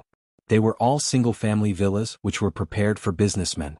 Just as the 2 of them reached the 3rd floor, they saw 2 people jumping in through the window. When Chao Gui saw who they were, his entire body stiffened. He wanted to hide, but the other party saw him clearly. Honeysuckle jumped through the window and saw the 2 of them in the room. She didn't pay much attention to them, but Chao Gui's stiff and evasive behavior caught her attention. When she saw that face, she was suspicious at first. Her body moved and she scurried in front of him. She stared at him and rolled her eyes. I think I've seen you before. You must have mistaken me for someone else. Chao Gui covered his face with one hand. I seem to have smelled this before. Honeysuckle sniffed and became even more suspicious. Let me take a look at your face. Your Highness, what's the matter? Zhu Hua crossed her arms and curiously sized up the two of them. She glanced at the ugly Ma Hualong and stared at Chao Gui. She frowned and said, "Why are you evading my gaze? Something's wrong." "No, you must have mistaken me for someone else," Chao Gui replied. "Take your hand down," Zhu Hua said in a deep voice. "I'm too ugly. I'm afraid I'll scare the two of you." As Chao Gui spoke, he took his hand down. Ma Hualong turned his head and almost spat. He saw that Chao Gui's eyes were big and small, and his mouth was crooked to one side. He looked like an idiot. "Do you think I'm a fool?" Zhu Hua didn't say anything else and struck him with her palm. "I'm really ugly." Chao Gui's body floated backward. However, just as he dodged Zhu Hua's palm, his clothes were pulled by someone. Honeysuckle tugged at his clothes and became even more suspicious. "I've definitely seen you before. You must have mistaken me for someone else." Ma Hualong admired Chao Gui's ability to maintain his crooked mouth and eyes when he spoke. Honeysuckle sniffed and sniffed again and again. Then he came to a realization. "You're the one who made the bet that day." Chao Gui was scared out of his wits. Cold sweat dripped down his back as he denied repeatedly, "You've mistaken me for someone else." Zhu Hua sneered. "How dare you lie to Her Highness? Do you want me to bring you to Prince Consort Zhao?" Chao Gui could only smile bitterly. If this matter was brought to Prince Consort Zhao, he wouldn't be able to show his face anymore. His expression returned to normal. He looked down at Honeysuckle and smiled bitterly. "Grandaunt, can you just pretend you didn't see me? Don't call me Grandaunt. Call me Father." Honeysuckle's eyes were sparkling and his face was full of joy. This was the first person who called him Father. He was a little worried when he was brought back that day. What if he couldn't find him in the future? He didn't expect to find him so soon. Chao Gui's position in Honeysuckle's heart was very high, close to that of the roaring emperor. Ma Hualong almost choked when he heard Honeysuckle's words. His eyes widened. He already knew the identity of the person in front of him. She was the current princess who was said to be only 3 years old. However, what he was most curious about was the relationship between the current princess and Chao Gui. Seeing that he couldn't avoid it, Chao Gui made up his mind. The bet that day was settled that day. Ma Hualong immediately understood. Then he didn't know whether to laugh or cry. Chao Gui had actually called the current princess father? And he had even lost the bet? This was simply too satisfying. However, thinking about it, Chao Gui didn't seem to have lost out. "No, I didn't say that I would only call you father, that day. If you call me father, I'll bring you to see my lord father." Honeysuckle rolled his eyes. He seemed to be very afraid when Zhu Hua wanted to bring him to see his lord father. Honeysuckle was young and inexperienced. He often did things that made people not know whether to laugh or cry. However, he was smart and immediately found the other party's weak point.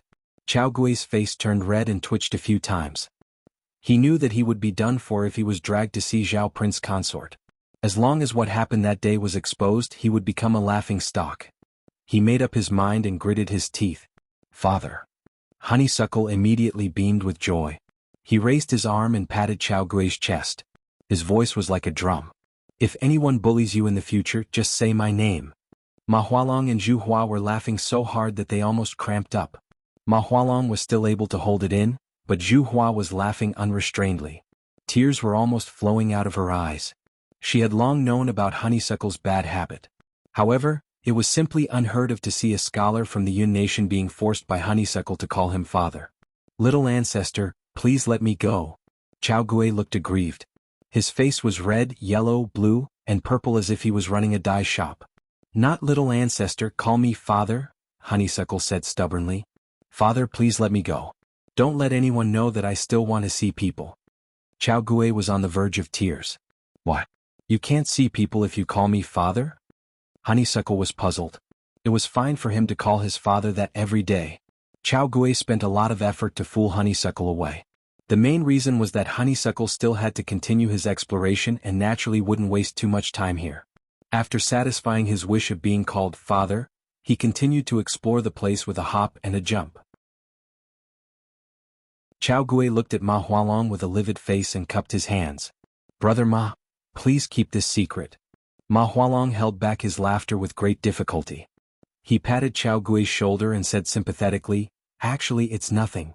If others knew, they would be envious. After all, this is a princess." Before he could finish speaking, Ma Hualong couldn't help but laugh so hard that his teeth were showing. Chao Gui covered his face and wished he could find a hole to hide in. Chapter 1054. The following tour was also an eye-opener for everyone. Guangsha Literature Network. At the most central location of this new city was the palace. Outside the square surrounding the palace were the residences of some of the court officials, and further out were the various ministries and departments. Everyone went straight to the east of the city and finally saw what the unfinished construction looked like. Countless tractors and trucks were coming and going on the wide road. A few buildings that were still under construction had huge stone and wooden shelves that hung materials from above. The crowd was scattered everywhere like ants. This scene was so spectacular that even Ren Baqian was a little dazed. It looked very much like a modern construction site, especially those tractors and trucks that were driving on the road. However, modern construction sites weren't so huge. Even Wuxia City wasn't considered much compared to this city. More than 100,000 people were used to build this city. "What's the name of this city?" "The capital." Ren Baqian replied faintly. The other cities that were called the capital were just nicknames. However, this place was different. The name was given by the Empress and it was called the capital. It was the residence of the emperor and the capital of the entire human race. When she said this name, the Empress was arrogant and looked down on the world. He had to admit that he liked this domineering attitude of the Empress. Every time he saw her like this, his heart would jump a few times. It was only interesting to have sex with such a woman. Then he would be carried out 7 days later. However, the name, the capital, was indeed domineering. Even the deans of the various academies were shocked. Ren Baqian stood in the middle of the road, pointed to the magnificent city in front of him, and said to everyone behind him, "This world has changed." These words made everyone's heart jump again, and they secretly wondered what Zhao Prince Consort meant by saying this. The world has changed and it's changing faster and faster. If you can't keep up with the changes in this world, you will be eliminated. Ren Baqian ignored everyone and just looked ahead. The first to be eliminated were those who couldn't accept new things. Just like on Earth a few decades ago, many people used smartphones, got used to mobile payments, and used to doing everything with their phones. However, many people didn't even know how to use a smartphone. These people were generally elderly. They were gradually falling behind the times. In the decades that followed, the process repeated itself. Cultivation techniques, thinking feedback technology, and all kinds of new technologies were constantly making batch after batch of people unable to keep up with the changes of the times. It would be the same in this world. After sighing, Ren Baqian turned around and smiled at the people behind him. "Do you know? If he wanted to take down Great Xia, he could do it at any time. It's just that it's not necessary. Zhao Prince Consort is right. Even when Great Xia was at its peak, it wouldn't have been able to resist Deyo's army. Furthermore, Great Xia has been through many years of war, the people are suffering and the national strength is declining." Someone immediately said. However, most of these deans still had some integrity and wouldn't flatter him too much. As for what he was thinking, it was hard to say. After all, everyone knew that the Aboriginals didn't have enough officials. The Aboriginals had a small population and few talents. Ren Baqian didn't care what they thought. Back then, the Palace of Heaven wanted to wrap up Great Xia and give it to him. Great Xia, which was regarded as the #1 country in the eyes of others, was more of a burden to him. "Do you know why I invited all of you here?" Ren Baqian always changed the topic after one sentence, which made everyone a little uncomfortable. Everyone felt that Zhao Prince Consort was hinting at something. As for what the hint was, they had to go back and think about it themselves. However, this question wasn't difficult at the moment. "I'm just guessing, but I don't know if it's accurate," someone said. "Tell me about it." Ren Baqian turned around and looked at everyone with a smile on his face. "The Palace of Heaven wants to give these young people a chance." That person continued. Ren Baqian laughed. These words were indeed pleasing to the ear. "That's right. Give them a chance and give you a chance too." Everyone was slightly stunned. Giving those students a chance was something that everyone understood. However, what did it mean to give them a chance? When you go back, add a literacy course to all of your academies. You will pass down Deyo's simplified Chinese. In the future, most of the books will be written in simplified Chinese. If you can't read and understand books, I'm afraid that it won't be long before you are eliminated from this world. Ren Baqian's words made everyone silent. One had to know that the written language wasn't just a carrier for recording, carrying knowledge and exchanging ideas. It was also the historical heritage of a nation. Did Zhao Prince Consort actually mean that he wanted to change the written language? Your Highness, you can't do that. Even if the dean didn't want to say anything, he had to stop him at this time. Why not? Ren Baqin narrowed his eyes, looked at everyone and said without waiting for them to speak, "Is there a need for two languages in a country? Unifying the written language in weights is something that must be done." His tone was stern and didn't allow anyone to refuse. In the future, simplified Chinese will be the official language. Newspapers will be in simplified Chinese, and all kinds of official documents will be in simplified Chinese. All kinds of books will also be in simplified Chinese. Physics, chemistry, mathematics, politics, economics, law, manufacturing, agriculture, and everything else will be in simplified Chinese if they don't understand it. What's the difference between the students you teach and the commoners who haven't gone to school? Ren Baqin's words made everyone's faces turn pale. Then he softened his tone and said, "If you are willing to keep the original written language, that's fine. However, simplified Chinese is more conducive to learning and dissemination, so it must be implemented." After that, Ren Baqin didn't say anything else and let everyone think for themselves about what was important. After thinking for a while, he added, "In the future, the national exam will also be in simplified Chinese." Everyone was in a mess, but they still perked up after hearing this. Zhao Prince Consort mentioned the national exam. Could it be that he was going to hold the national exam? The Yun nation had been gone for 6.5 years. During these 6.5 years, the students of the academy didn't have any way to advance and could only work for the Chamber of Commerce or be an advisor to some officials. However, it would be different if the national exam was held. They could enter the imperial court and become officials. In about 2 or 3 years, the national exam will be held again. After that, the imperial court will issue a document. Furthermore, it's not limited to men or women. Even women can participate as long as they are knowledgeable enough, Ren Baqin said. The last sentence was specially said to the dean of Jitai Academy. As for Jitai Academy, he was still rather optimistic about it. After returning to Lan City that day, many students heard the news that the national exam was about to be held again and were very excited. In any case, as long as the national exam was held, they would have a chance. Otherwise, no matter how knowledgeable they were, they wouldn't be able to advance. In particular, the many women of Jitai Academy were excited when they heard the news. Other than in the palace, there were no precedents of female officials in the Yun nation. Even if they were successful in their studies, they would only be able to manage their family's business after they got married. However, Zhao Prince Consort's words gave them hope.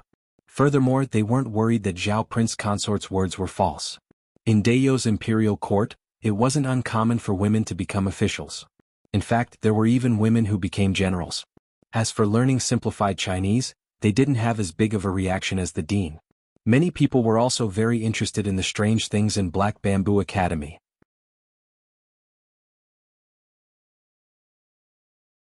Chapter 1055. You are the pride of your respective academies and have left a good impression on me over the past few days. I want to ask if you are willing to work for the imperial court. Ren Baqin sat on a chair at the top of the hall and looked down at the crowd. There were a total of 33 people standing below, all of whom had performed well in the previous exams and lectures. Of course, there were more than a few of these talents among the hundreds of people, but they should be the most outstanding batch. Although there were still some who were overlooked, Ren Baqin didn't have much energy to filter them out. The student is willing.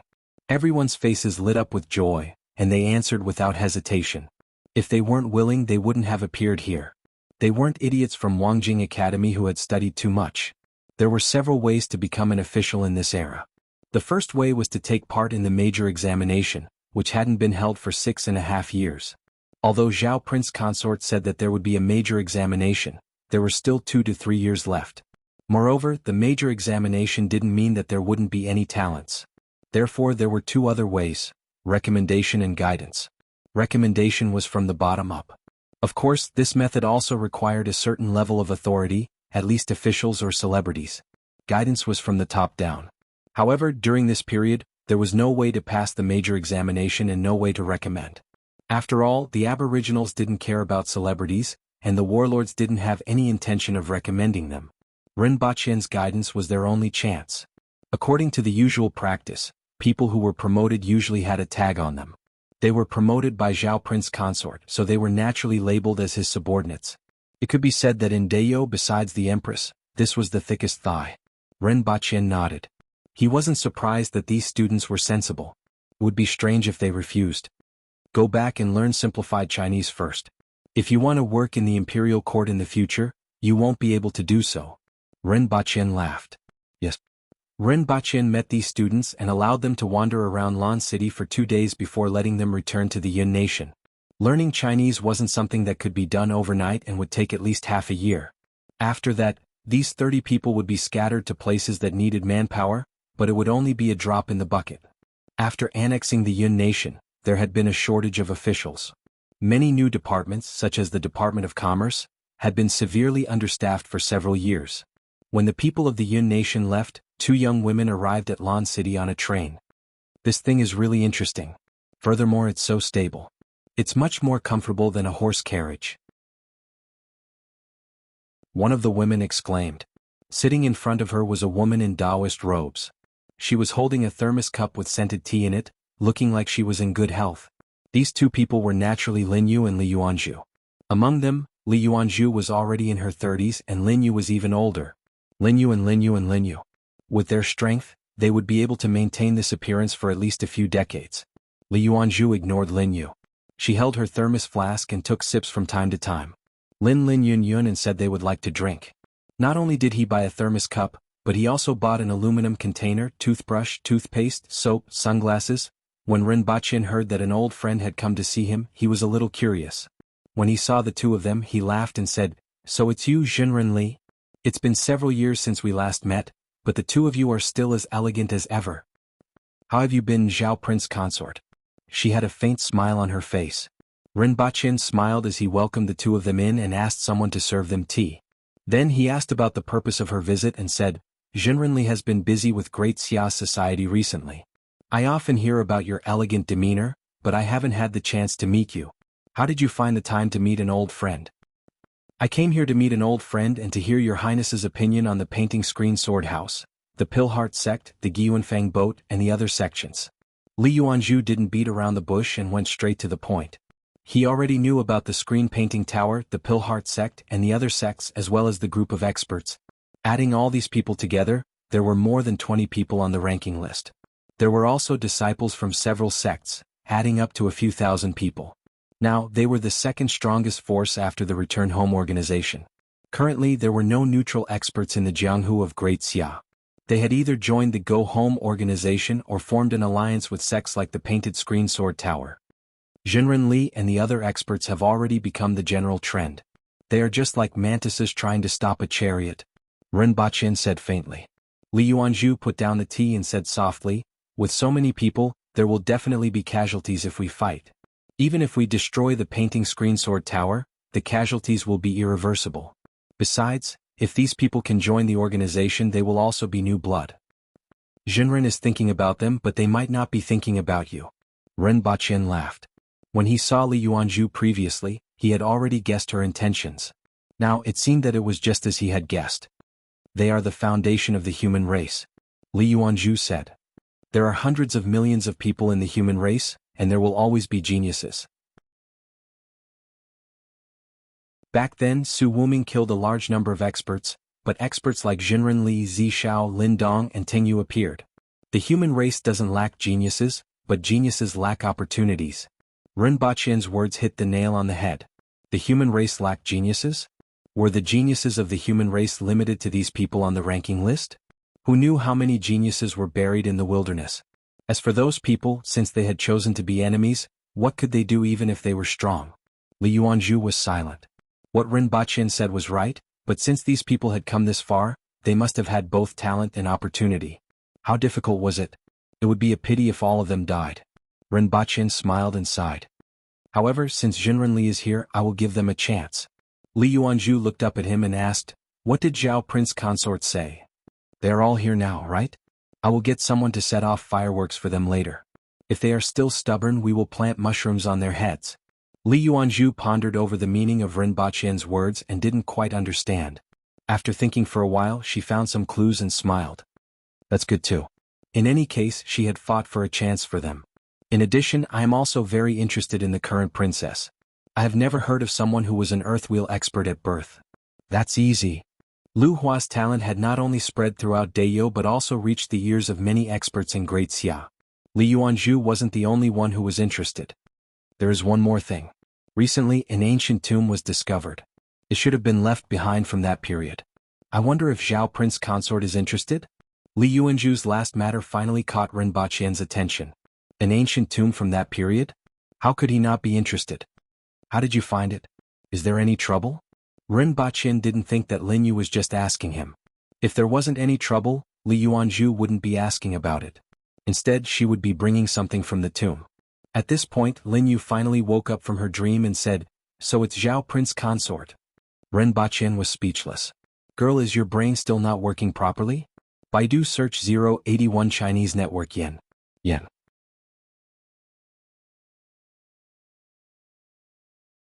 Chapter 1056. The tragedy was that I was still drinking with my wife outside. My wife was fine, I was much better. The Empress's Gigolo Valentine's Day currently typing. Please wait a moment. After the content has been updated, please refresh the page to receive the latest update.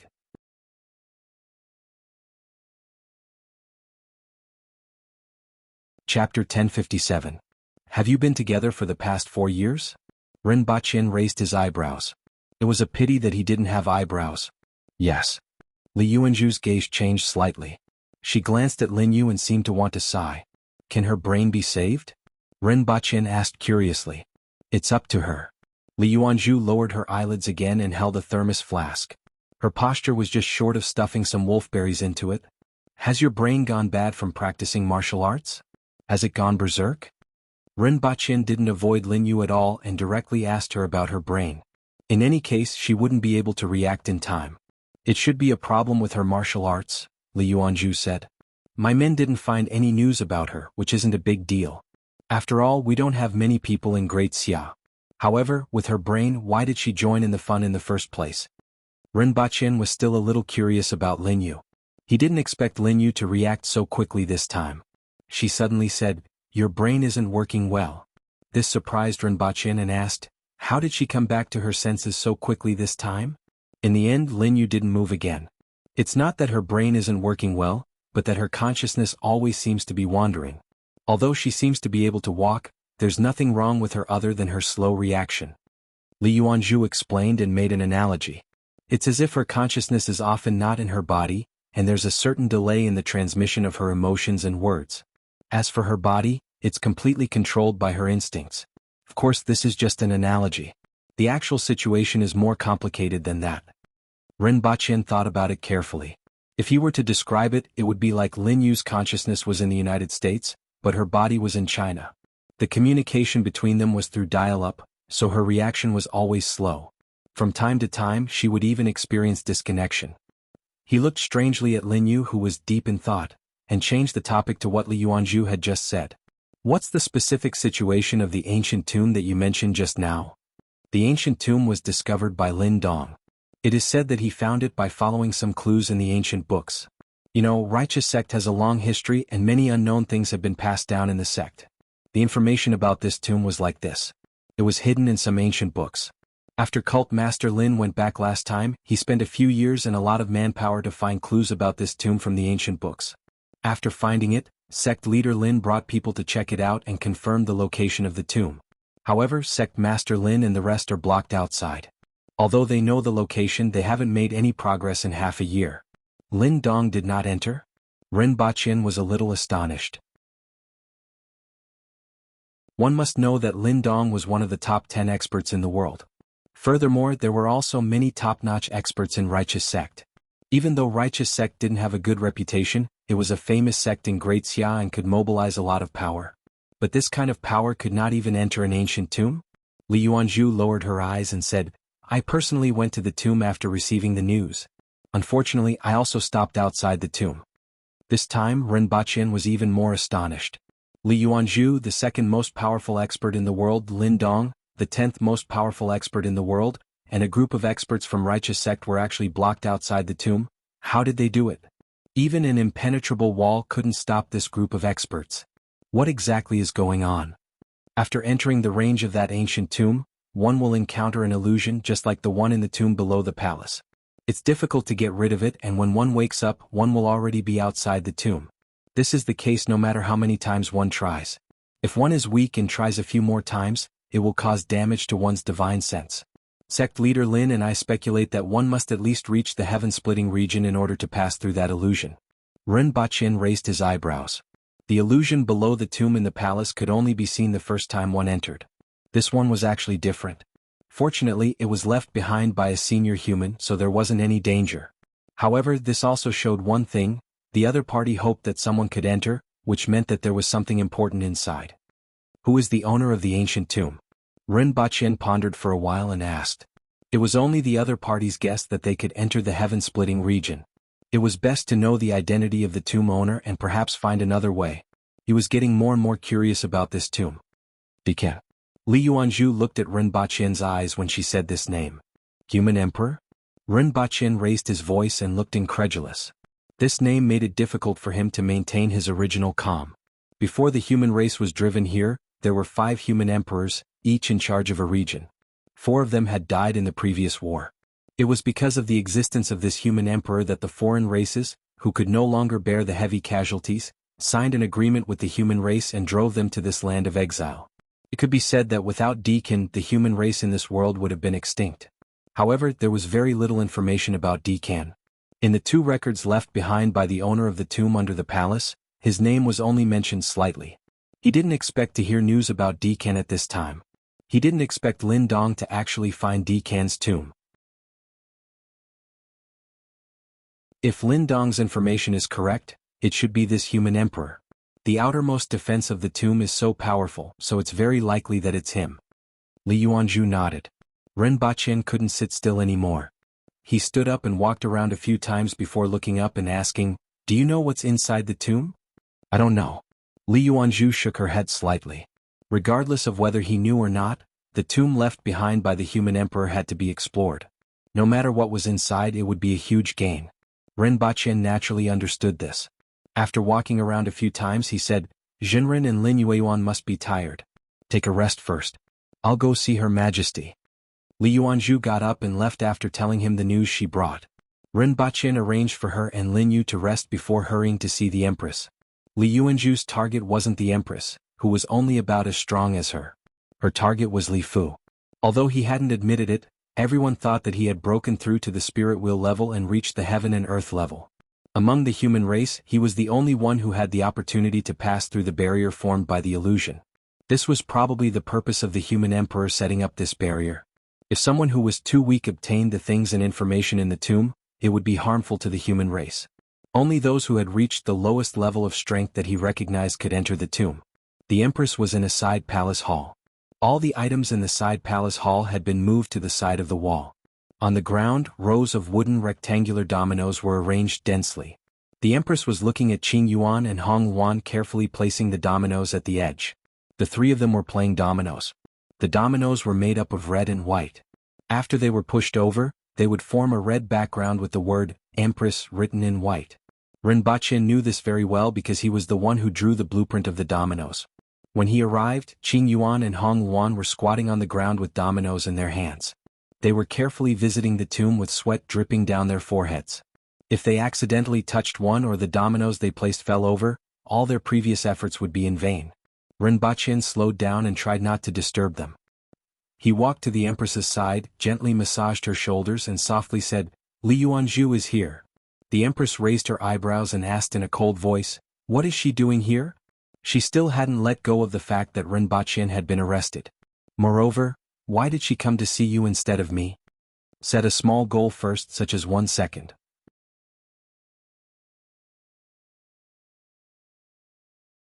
Chapter 1058. I'm afraid that your Majesty doesn't want to see her. Ren Baqin pinched the Empress's shoulders. Although the strength of his hands didn't affect the Empress much, she still enjoyed their time together. The Empress snorted. She naturally wouldn't think too much about it. If it were someone else, regardless of whether there was hatred or not, given their status, they would have come to see her directly. However, Li Yuanzhu's actions were a little surprising.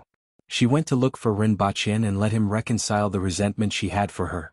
She was obviously the second most powerful expert in the world, but she put on a low front. This was something that others couldn't do. After all, she was one of the top figures in the world and had a high status even in the martial arts world. Even the imperial court of Great Xia didn't dare to slight her. Speaking of which, I find it a little strange. In Great Xia, the most active person was Blood Sea Demon. However, with the fall of the Tianmen sect, Blood Sea Demon wasn't that interested, even though he was still a relatively active expert. In the past 2 years, Jinrenli has been the one who has contributed the most, Ren Baqian said softly. Experts like these all had their own status. Even in the face of such a major event involving the entire human race, it was reasonable to say that the most responsible experts should be the most active. In the end, Li Yuanzhu, who was indifferent and otherworldly, contributed the most. Even Ren Baqian was surprised. It didn't match her image all along. She didn't seek fame or profit, and she had the attitude of, I'm a brick in the revolution and I'll move wherever needed. Ren Baqian even wanted to award her a model worker or a red banner bearer. Ren Baqian chatted with the Empress for a while before telling her the purpose of her visit. The Emperor's tomb? The Empress's expression turned solemn when she heard this term. Everyone understood the meaning and importance of these words. Even the Empress didn't care about Ren Baqian's arrest anymore. We have to go in and retrieve the things inside, the Empress said as she pressed on Ren Baqian's hand. If there were things left behind by Dekan in the tomb, it would be of great significance to the current human race. That's for sure. Ren Baqian naturally knew that the things had to be retrieved, and he even wanted to go there himself. After all, the things in Dekan's tomb were too important. However, thinking about the matters at hand made him a little troubled. He had too many things on hand and he couldn't let them go. Although being at the top of a country was the same as being at the top of a company, he couldn't have everything in his hands. However, there were too few aboriginals who could shoulder the burden. If it was a fight, a bunch of burly men would jump out and shout, I want to fight 10 of you. However, in other aspects they were far too lacking. I'll go personally. The Empress spoke first while he was still mulling over the arrangements at hand. This matter was worthy of her making a personal trip.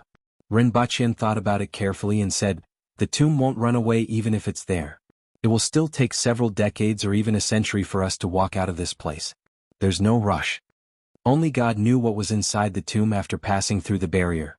Although it seemed that the arrangement of the human sovereign would not cause much harm to the intruders, it was hard to say after passing through the barrier. Only he could use technological items according to the situation at the scene. However, he couldn't leave now, so he'd better put the matter of the tomb of the human sovereign aside and go there when he was free. Anyway, a year and a half wouldn't make much of a difference. You don't believe me? The Empress grabbed Ren Baqian's collar and pulled him down. Ren Baqian's head fell on the sofa, and his head happened to be on the Empress's lap. He twisted his body like a worm and found a comfortable position. It's not that I don't believe you, but there's no need. Speaking of which, I haven't traveled with your Majesty for a long time. This time we're going abroad again. Wouldn't it be better for the two of us to travel together? Ren Baqian said while enjoying the Empress's lap pillow. After hearing what Ren Baqian said, the Empress was obviously tempted.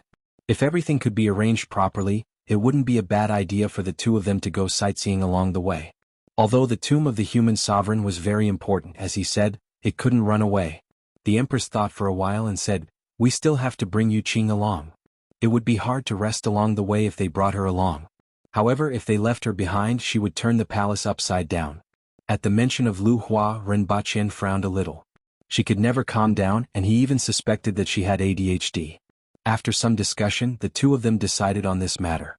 Ren Baqian would first busy himself with the matters at hand and find time to go to Great Xia after a few months.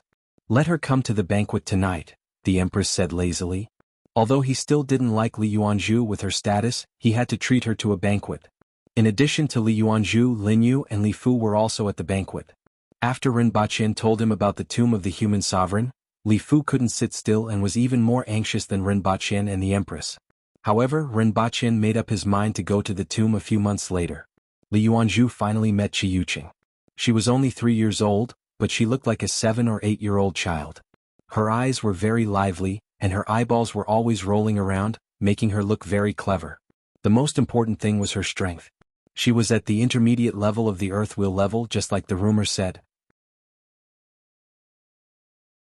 Li Yuanzhu liked her when she saw her. With a flick of her finger, a short wooden sword landed in front of Lu Hua. Lu Hua was a little disgusted and said in a childish voice, "It's too small." This sword was suitable for a 3 or 4-year-old child, but it was too small for her, so she wasn't interested in it. "Hold it in your hand and keep it in your heart," Li Yuanzhu said with a smile. Ren Baqin recalled the sword that he had thrown to the laboratory of the Messier 87 department back then. "Thank you, Jinren," Ren Baqin immediately said. "It's all right. I obtained it by chance these days and it's of no use to me," Li Yuanzhu said. The Empress was expressionless. She was using her bare hands and wasn't going to let Lu Hua learn swordsmanship. This kind of skillful weapon wasn't suitable for the aboriginals and was just a toy. Lu Hua thought about it and picked up the sword. It grew from 40 centimeters to 90 centimeters in her hand, which was just right for her. Not only did it grow longer, wider, and thicker, but even the hilt became thicker. Lu Hua's eyes were filled with joy, and she immediately fell in love with this new toy. Ren Baqin narrowed his eyes. It was just as he had expected. However, the next moment, the sword in Lu Hua's hand grew several times larger. She had to hold the hilt with both hands and the sword was more than 4 meters long. Ren Baqin immediately knew that this sword was many times stronger than the one he had obtained in the past. After a discussion with Ren Baqin and the Empress, Li Yuanzhu bade them farewell and left Lan City by train the next day. She was very interested in this new means of transportation. Ren Baqin and Li Yuanzhu agreed to send someone to the Huaping Sword Tower to drop a nuclear bomb 3 months later. If they still refused to come to their senses, the nuclear bomb would be dropped on their heads. As for Ren Baqin himself, he invited many chambers of commerce and families to visit the capital. On one hand, he wanted to sell them houses, but most importantly, he needed these chambers of commerce and families to open shops in the capital to make the capital prosperous. 3 months passed in a flash, and all the chambers of commerce and families in the Yun nation opened new shops in the capital. At the same time, hundreds of villages from the 60,000 mountains, nearly 100,000 aboriginals, 30,000 households from Tianjing Basin, and 150,000 Jing tribe people all moved to the capital. Lan City began to get busy in preparation for the relocation of the capital. It would take 3 months just to move the capital. First, set a small goal such as 1 second.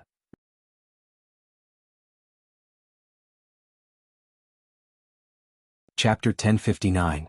As soon as he returned to the palace, he heard a deafening wail. Doubtlessly, Honeysuckle was beaten up again. Furthermore, the Empress did it personally. It was much more painful than doing it himself. He was already used to such daily occurrences. With Erwa's naughtiness, she would definitely not be wronged if she were to be beaten up 3 times in the morning. Following the sound, she found her way to the Ordnance Palace. It was the palace where Erhua lived. As soon as she stepped outside, she found out why she was beaten. The courtyard was in a mess. All the flowers and trees were chopped off at a height of 1 meter. Broken branches and leaves were everywhere. It was as if a war had taken place here. With a quick glance, all the cuts were very smooth as if they had been cut by a sharp weapon. When he entered the hall, he saw Erhua lying on one side and sobbing. The wooden sword had shrunk to its smallest size and was thrown aside like a child's toy. Upon hearing Ren Baqin's footsteps, Erhua raised her head and looked at Ren Baqin like a kitten. She wanted to complain, but after thinking that her father couldn't defeat the Empress and that it might turn into a mixed-gender fight, she gave up on this idea. The Empress was sitting on Erhua's bed, drinking wine from time to time. From time to time, she would glance at Erhua with a sharp gaze. It was like a scene of domestic violence. "Why are you drinking alcohol?" Ren Baqin didn't know whether to laugh or cry. It was understandable that she would hit a child while eating, sleeping, and so on. It was understandable that the Empress would beat the child herself. However, it was more interesting to drink while beating a child. "I'm thirsty after fighting for so long." The Empress glared at Lu Hua again. "So what if it's torn down? Whose child doesn't tear down the roof tiles? Furthermore, the capital is going to be moved soon," Ren Baqin consoled her. Although that was the case, most naughty children had the heart to climb up the roof and tear down the tiles, but they didn't have the strength. Lu Hua not only had the heart, but he also had the strength. Not only did she demolish Ordnance Palace, but she also chopped down my tree. The Empress said gloomily. "Which tree?" "Candy tree." Even though the candy tree was empty most of the time, the Empress still planted it in front of the palace hall. Even after changing palaces several times, the candy tree was still the same. When Ren Baqin had the time, he would also hang candies on the candy tree. Every time, the Empress would think of the time before they got married. Then she would take a pair of scissors and cut off all the candies. This was a bit of fun between the two of them, especially since Ren Baqin was getting busier and busier recently. "Your Majesty, Why don't you wait for my return before we discuss this? Rin Baqin felt a little regretful. Why would I wait for you to come back? The Empress rolled her eyes. Let's beat her together. Now that you're done, I can't do it. Immediately, Hua stopped crying. She raised her head and looked at Rin Baqin with grief and indignation. Are you two biological parents? I want to leave home. I want to leave home. Never to see father and mother Empress again. The outside world is so big, I want to see it too. I'll come back when you know you're wrong. Hua rolled his eyes and made up his mind to run away from home. He was thinking about what he should do. Although he was only a 3-year-old child, he was usually more mischievous than a naughty child and lacked common sense, but his mind was still quite full of ideas. Naturally, the two of them didn't know what she was planning. Seeing her eyes rolling, they knew what she was planning. After the capital is moved, let her attend cultural classes, Rin Baqin said to the Empress. The kindergarten on Earth had already been set up, but he had too many things to do recently. He decided to send her there only after the capital was moved. At the same time, the palace would arrange for teachers to teach her. After that, there would be a kindergarten for the children of the court officials. Rin Baqin planned to let her attend 3 classes. 14 days of school in a week. It was too cruel for a 3-year-old child. It was better to let her attend 13 days of school. The Empress also felt that it was time for her to learn something, so she nodded in agreement. Afterward, the two of them discussed the relocation of the capital as they walked. Many things had already begun to be prepared. For example, the Aboriginals and the 100,000 Jing tribe people who had moved out of the 60,000 mountains were gradually moving to the capital. After the two of them left, Hua got up quickly. There were no longer any tears in her eyes, but they were still a little red. Over the past few years, 2 flowers had not mastered anything else, but the ability to cry at the drop of a hat. Where should I run away from home? I definitely can't do it in this city. If I'm discovered, they will inform father and mother Empress. Those people aren't reliable at all. Hua thought to herself. Although she was only 3 years old, she wasn't stupid. Her intelligence was at least equivalent to that of a 7 or 8-year-old child. It was just that she was inexperienced and didn't understand many things. However, with her pitiful little experience, she quickly found a feasible way. The steam train. As long as she sat on it, she would be able to run very far away. Furthermore, she still remembered the way.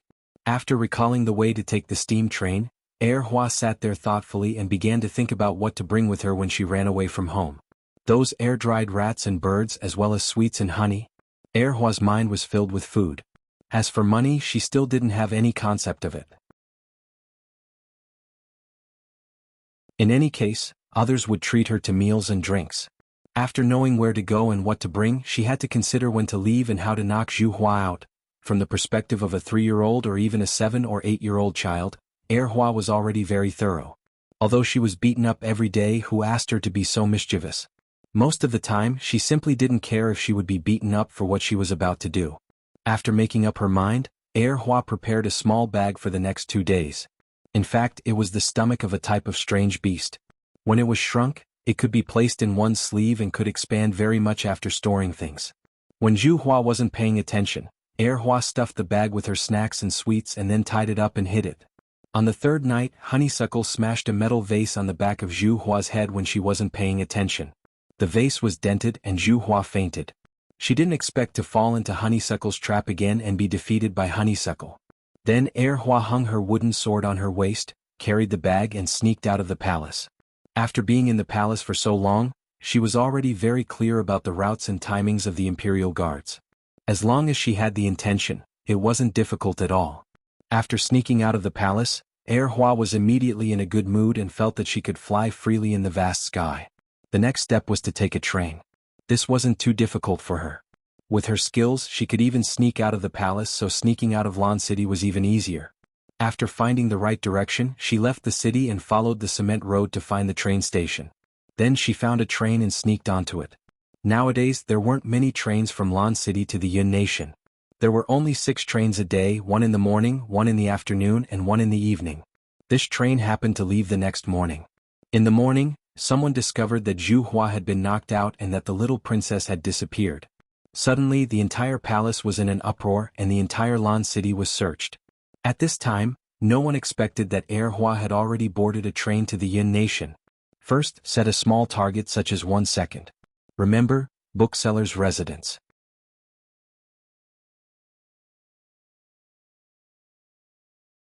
Chapter 1060. I won't explain any further. Tonight, the updates will resume as per normal. 2 chapters as a foundation, 3 chapters later. The pretty boy of the Empress's family will resume updating tonight. Currently typing, please wait a moment. After the content has been updated, please refresh the page to receive the latest update.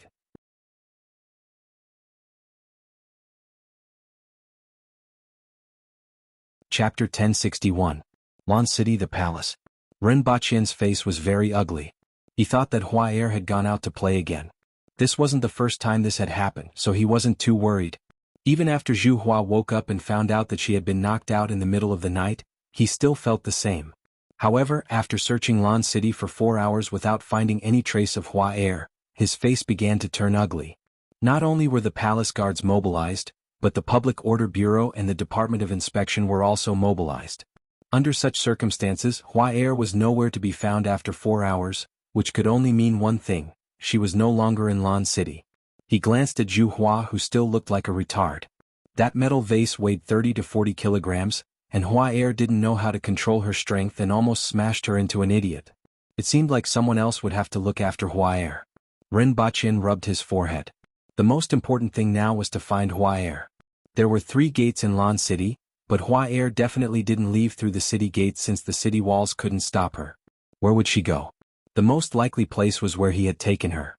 Mount Zhongshi's laboratory, the imperial capital, and the Yun nation. Given Hua Er's liking for fun, she was most likely heading east. Nowadays, there were 200 to 300 tractors and trucks heading from Lan City to the Yun nation every day. Hua Er could hide in any of the vehicles and reach the Yun nation. Rinpoche got up to look for the Empress. He needed the Empress's warrant to mobilize the winged cavalry, so he ordered them to search in 4 directions. At the same time, he had to call Zidonglai and ask him to arrange for people to search the Yun nation. To be precise, they had to search Jianghu, Yujiang, and Pingdu with these 3 cities as the center. The highway would pass through these 3 cities and end in Pingdu. The train also had stations in these 3 cities. At this time, Rinpoche didn't expect Hua Er to sneak onto the train. After all, the train station was located in a remote place outside the city, and Rinpoche felt that it was most likely that she had sneaked into one of the trucks. However, just in case, he still asked someone to contact the people on the train that had already left and search the train. After making these arrangements, Rinpoche had to wait for news in the palace. He was a little worried. Although Hua Er was at the Kismet Heaven level, she hadn't learned any martial arts and was far from being a match for an Earth-level expert. In addition, she had never been outside and could be deceived with just a few words. If she encountered a bad person, she would probably suffer a lot. At this time, Honeysuckle was surrounded by neatly arranged straw sacks. Only the top of his head could see the light. The environment wasn't very good, but she didn't care. Her face was still full of excitement. She grabbed a dried bird from the bag and started to chew on it. Even the bones were crushed and swallowed. Just now he was hiding in an empty soft sleeper compartment, but someone checked and he was almost discovered. She ran along the roof of the car and finally into this container.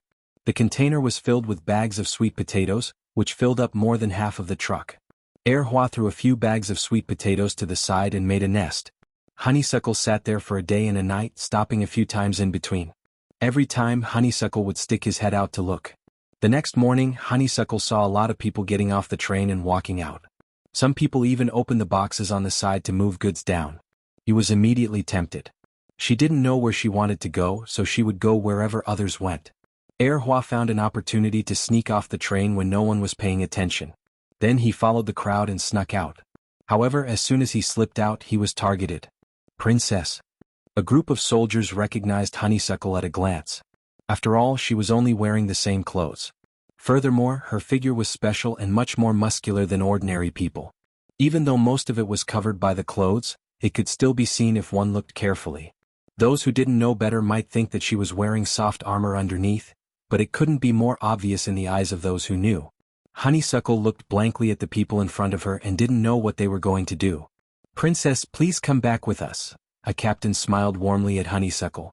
Unexpectedly, Honeysuckle's expression changed drastically. She punched him in the eye and ran away at an extremely fast speed. Even an ordinary horse couldn't catch up to her, let alone an ordinary soldier. However, her destination was immediately seen by others. Was Yujiang City? Ren Baqin received a call from the Protectorate of the Northeast and was relieved to hear that they had found traces of honeysuckle. Where is she now? In Yujiang City. My men have found traces of her, but they are still following her for fear that she will run away again. Zidonglai's voice came from the other end of the line. Thank you. Ren Baqin thought for a while and said, let the experts keep an eye on her. As long as she isn't hurt, I will set off immediately. After hanging up, Ren Baqin finally felt a little more relaxed. He had finally found that girl.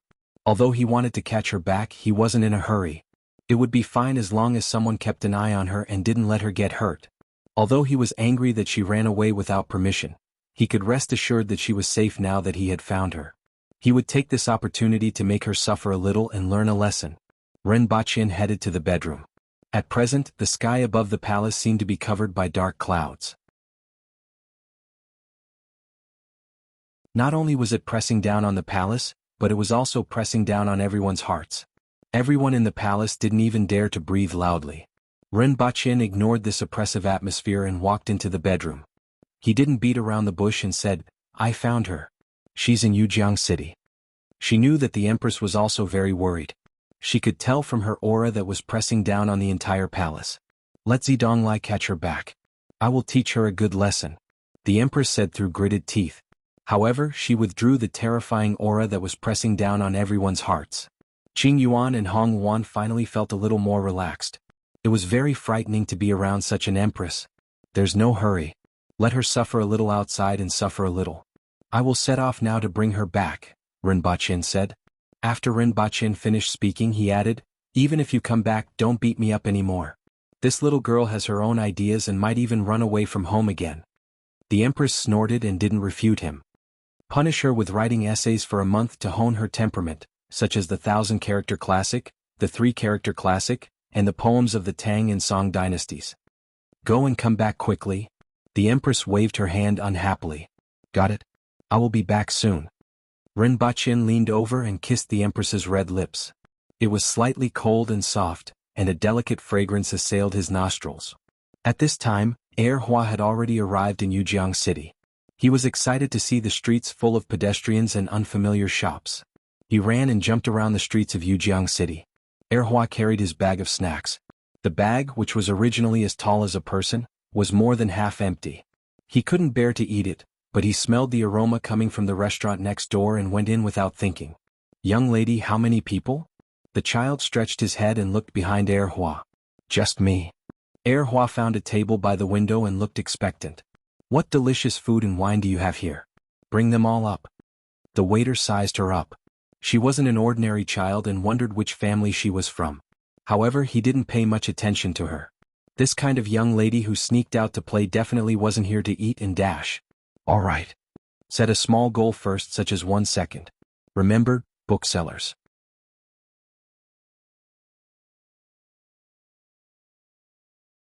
Chapter 1062. It didn't take long for 3 dishes and 1 soup to be placed in front of Honeysuckle. Although she said that all the delicious dishes would be served, her son wouldn't be so stupid as to do that. Although the amount of food wasn't big enough, it was enough for 2 people. Only for ordinary people. There was a plate of fish, half a bird, a plate of ingredients, and a bowl of soup. In addition, there was also a pot of 100-flower wine. Honeysuckle was also hungry. She quickly cleaned half of the table and then burst into tears.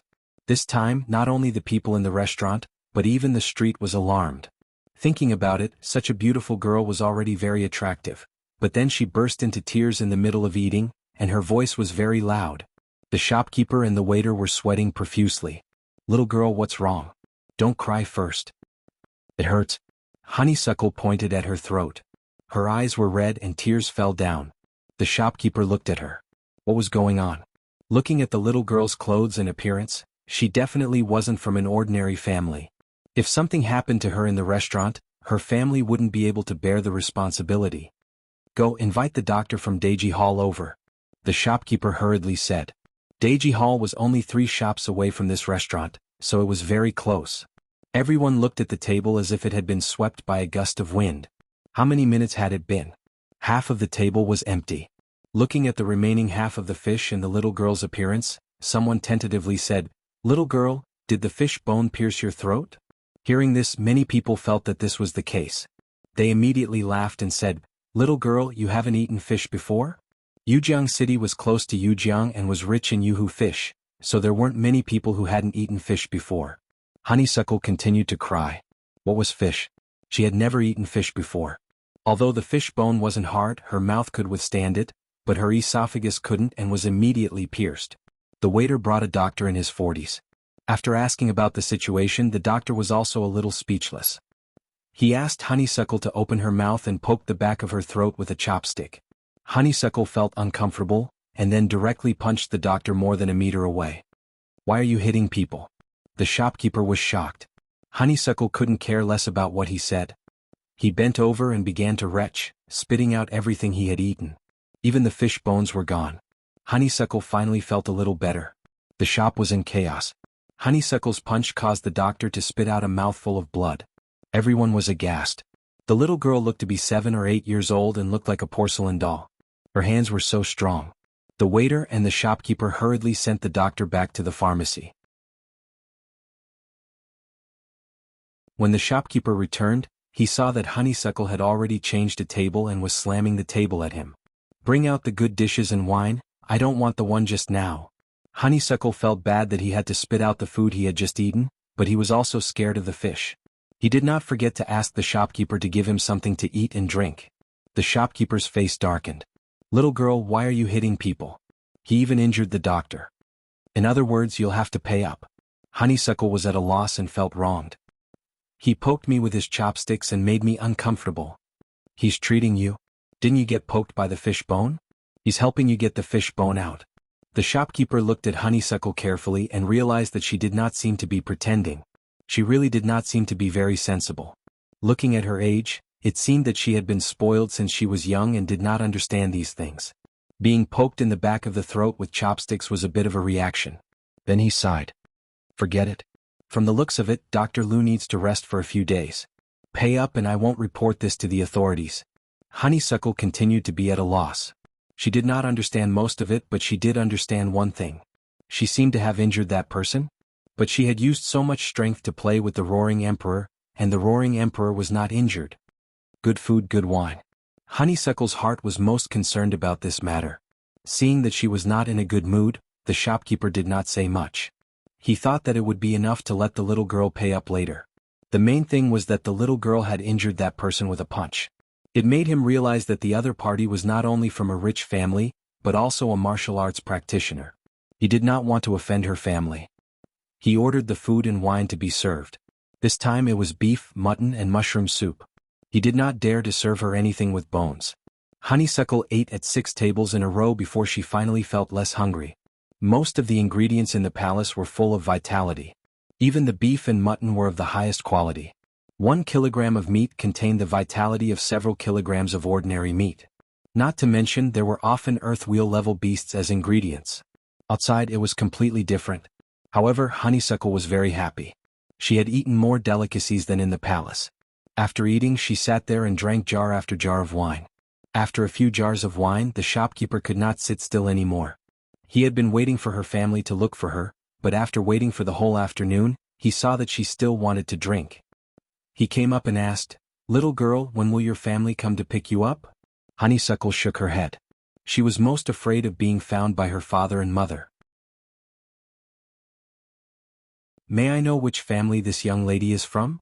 Honeysuckle continued to shake her head. "Then where is your family?" Honeysuckle still shook her head. To put it simply, she did not know anything. The shopkeeper did not know whether she didn't know or didn't want to answer. He guessed that it was the latter.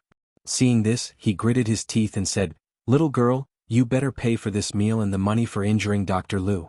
The medical fee for injuring Dr. Lu is 2 taels of silver. You ate 24 dishes and drank 5 jars of potpourri, which is 4 taels of silver. That's a total of 6 taels of silver."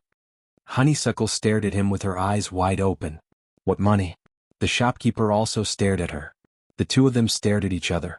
The shopkeeper had a bad idea and asked, "Little girl, do you have money?" Honeysuckle looked at him, then at the hall that was once again full of people. She asked loudly, "Who wants to buy me a drink?" The restaurant suddenly became quiet. Everyone had noticed this earlier. After all, such a little girl drinking alone had aroused many people's curiosity. Hearing this, Everyone was a little confused. What did this mean? On the contrary, the shopkeeper's face turned black. He asked in disbelief, "Little girl, do you have money?" Honeysuckle didn't look at him. Instead, she looked at the people in the restaurant with anticipation. Seeing that no one wanted to buy her a drink, Honeysuckle didn't know what was going on. Previously, when she sneaked out of Lawn City, the people in the restaurant all wanted to buy her a drink. With a blank look, Honeysuckle felt that something was wrong. She looked at the shopkeeper and asked, "What is money?" The shopkeeper almost spat out a mouthful of blood. The person in front of him didn't even know what money was?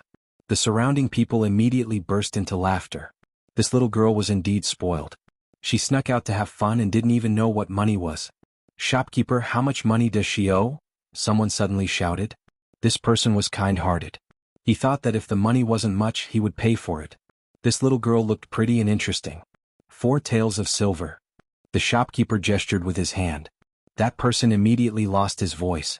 6 taels of silver? How could it be so much? An ordinary person could only earn this much in half a year. "Shopkeeper, are you trying to cheat her of her money?" Someone immediately questioned. The shopkeeper had a bitter smile on his face. This person ate the whole afternoon. 5 jars of potpourri and 24 dishes. That's 4 taels of silver. She even injured Dr. Liu from the neighboring Deiji Hall. She has to pay 2 taels of silver. This time everyone was speechless. Ate the whole afternoon? 24 dishes? 5 jars of wine? This little girl was so young. How could she eat so much? The shopkeeper was also speechless. This person in front of him was really speechless. He knew that she snuck out to have fun and that her family wasn't ordinary. If she didn't have much money, it would have been fine. But 6 taels of silver was not a small amount. "Little girl, do you have anything valuable on you? You can mortgage this first and get your family to redeem it later." Without another word, Honeysuckle took the bag that she carried with her and poured it on the table. The shopkeeper originally had some expectations, but when he saw the things that were poured on the table, he was instantly speechless. What were these things? A few dried rats, a few dried birds, a small piece of bacon, a glass jar that looked like honey, a piece of sugar cane, a few fruits. Honeysuckle generously pointed at the things on the table. "Which one do you want?" These things were all his treasures. But since he had eaten her food, he would give her whatever she wanted. The shopkeeper was on the verge of crying. "I don't want any of them." At this time, a few people walked in and realized that the atmosphere in the restaurant wasn't right. They immediately followed the gaze of the crowd. When 2 of them saw Honeysuckle, their eyes instantly lit up. "Shopkeeper, what's going on?" A man with a wretched face and rat eyes shouted. The crowd in the restaurant was originally attracted by Honeysuckle's food. When they noticed the newcomers, their expressions all changed and they looked away. When the shopkeeper turned his head to look at the newcomers, his eyes couldn't help but reveal a look of disgust and fear. "Not good. Why did these rats come?" He hurriedly waved his hand. "Nothing, nothing. I think you have something to say. If you have something to say, why don't you tell us? Which family is this little girl from?" A young man with a frivolous smile placed his hand on the shopkeeper's shoulder. He looked at Honeysuckle as if he had seen a treasure. "First, set a small goal. For example, remember, bookseller's residence."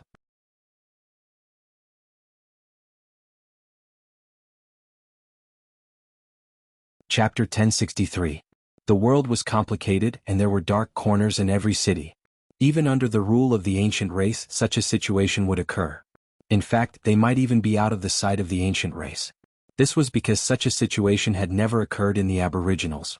On one hand, Dayo had only existed for a short period of time. In the past, the Aboriginals lived in mountain villages. On the other hand, the Aboriginals were brave and good at fighting, so there was no soil for such a group to breed.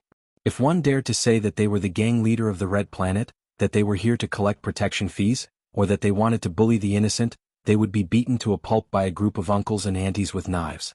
The customs and history of the Aboriginals were destined to produce bandits, a profession with a bright future.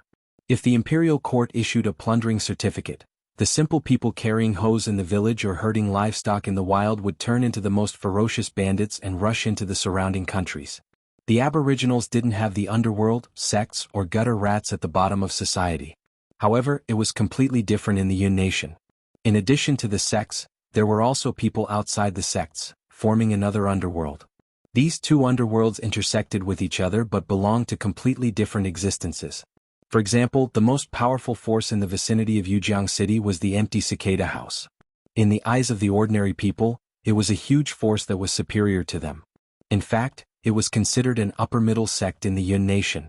In Jianghu City there were three other forces. They were the Snake Gang, the Boat Gang, and the Freedom Society. These three gangs were closely related to the ordinary people, but they were all different. Among them, the Snake Gang was mainly made up of snake catchers, the Boat Gang was made up of people who relied on the water for a living, and the Freedom Society was made up of gutter rats.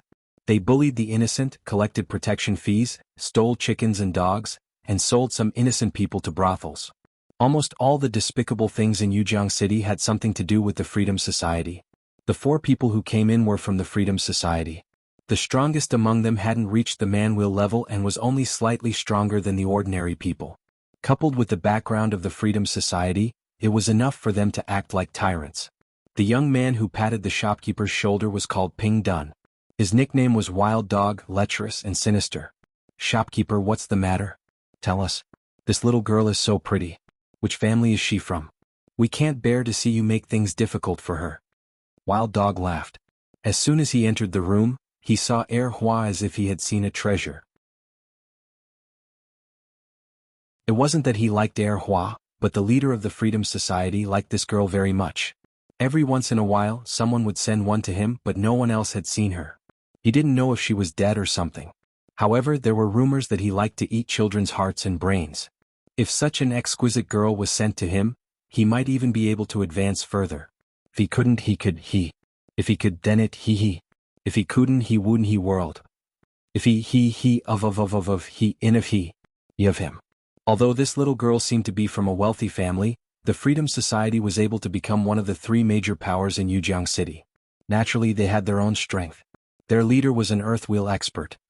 The ordinary and of, and of, was, and of the, and in of, by even the he. The shopkeeper had a conscience. He knew who the other party was and wanted to brush it off. However, Wild Dog's grip became stronger. His fingers seemed to be digging into the shopkeeper's shoulder. Wild Dog's expression became more and more dangerous. With an unbridled smile, he said, "We are kind, but the shopkeeper doesn't know how to appreciate our kindness." The shopkeeper broke out in a cold sweat. He had no choice but to tell Hua what had happened. After that, he felt sorry for Hua. Look at her attire. She's not from an ordinary family. An ordinary family can't give birth to such a child. Maybe the adults in the family will come looking for her. The shopkeeper added, "I see. I'm a kind-hearted person. Let me help you." Wild Dog laughed and patted the shopkeeper's shoulder. "Little girl, how should I address you? Did you sneak out or did you get separated from your family? It's not easy for the shopkeeper to deal with you eating and dashing. Do you want me to inform your family?" Wild Dog was ready to ask about Hua's background and showed a kind smile. Hua didn't like the person in front of her. However, she also knew that she seemed to have done something wrong. She actually needed something called money to eat outside. Hence, when she heard the question, she subconsciously said, Hua. Wild Dog's smile became wider. This was not a name that a big family could give. Although the little girl was dressed well, from the name, even a squire wouldn't give his own child such a name. A nouveau riche who didn't study much. A merchant who came from a bumpkin background and earned some money. It must be her family's situation. Your family? Wild Dog's smile became even more kind. Hua shook her head. She wouldn't let her father and mother know that she was here. Wild Dog immediately imagined the scene of her and her father, who came from a bumpkin background, coming to Jianghu City and getting separated. "These are brought by you?" Wild Dog flipped through the things that Hua poured on the table. His smile became brighter. The dried rats and birds looked like they were for eating. Any family with a bit of status wouldn't let their children touch these things, let alone a girl. "Let us accompany you to find your family, okay?" As soon as Wild Dog said this, the surrounding people who had lowered their heads since they came in immediately showed a look of pity and worry. "Brother, I think her family will be here soon." The shopkeeper had only said one sentence when he was slapped in the face. "Shopkeeper, do you not want to keep this shop open or do you not want to live?" A fierce-looking young man whispered in his ear. Immediately, the shopkeeper was so scared that he didn't dare to speak. "Why did you hit him?" Hua glared at the young man angrily. She had a good impression of this shopkeeper. "You're just a little girl. How can you have money on you? The shopkeeper is asking you for money. This is something you did wrong. If you did something wrong, you have to be punished. Wild Dog laughed lightly. Hua immediately felt that the person in front of her wasn't bad. She still felt that something was wrong. She mumbled, "But I ate." "You need to pay for food, but this money should be paid by your family. Shall I bring you to find your family?" Wild Dog said. Hua shook her head. "Then what should we do? You ate, but you don't have money to pay, and you're not willing to bring us to find your family. This is very difficult for me." Wild Dog was even happier in his heart, but his expression was very conflicted. Hua naturally didn't know what to do. "Not only do you not have money, but you also have nowhere to go now, right?" Hua nodded again. Wild Dog thought for a long time before saying, "How about this? I'll be the middleman. You owe the shopkeeper money. You can pay when you find your family. Before that, I'll find a place for you to stay." Hua shook her head. She didn't want to find her father and mother. Wild Dog was slightly surprised. Then he changed his way of saying, "How about this? I'll find you a job. I'll take care of your food and accommodation. You can return the money to the shopkeeper after you earn it." Hua didn't know what he meant by finding a job, but she nodded her head forcefully. The shopkeeper's face showed that he couldn't bear it. The Freedom Society often forced girls into prostitution. In his opinion, this was what the other party was planning. Even if this little girl was young, she would become an extremely beautiful girl after a few years and could be sold for a good price. But he didn't dare to say it now. He only regretted it in his heart. If he knew this would happen, he would rather not have the 6 tails of silver. "Then follow me." Wild Dog stood up with a smile and patted the shopkeeper's shoulder. He looked at him with a sinister gaze and said in an extremely happy voice, "Shopkeeper, you don't have any objections to what I said, right?" Hua kept her snacks and said to the shopkeeper very seriously, "I'll give you the money." When they left the restaurant, the shopkeeper seemed to have lost all his strength and sat there paralyzed. The others were also silent. Although this wasn't the first time they heard about this, seeing such a beautiful little girl fall into the hands of those rats made them feel suffocated. But what could they do? "I'll report it to the authorities," someone whispered. Immediately someone pulled him back. If reporting to the authorities was useful, would the Freedom Society be so savage? "You'll be the first to die." Everyone became even more silent. First, set a small goal such as 1 second. Remember, bookseller's house.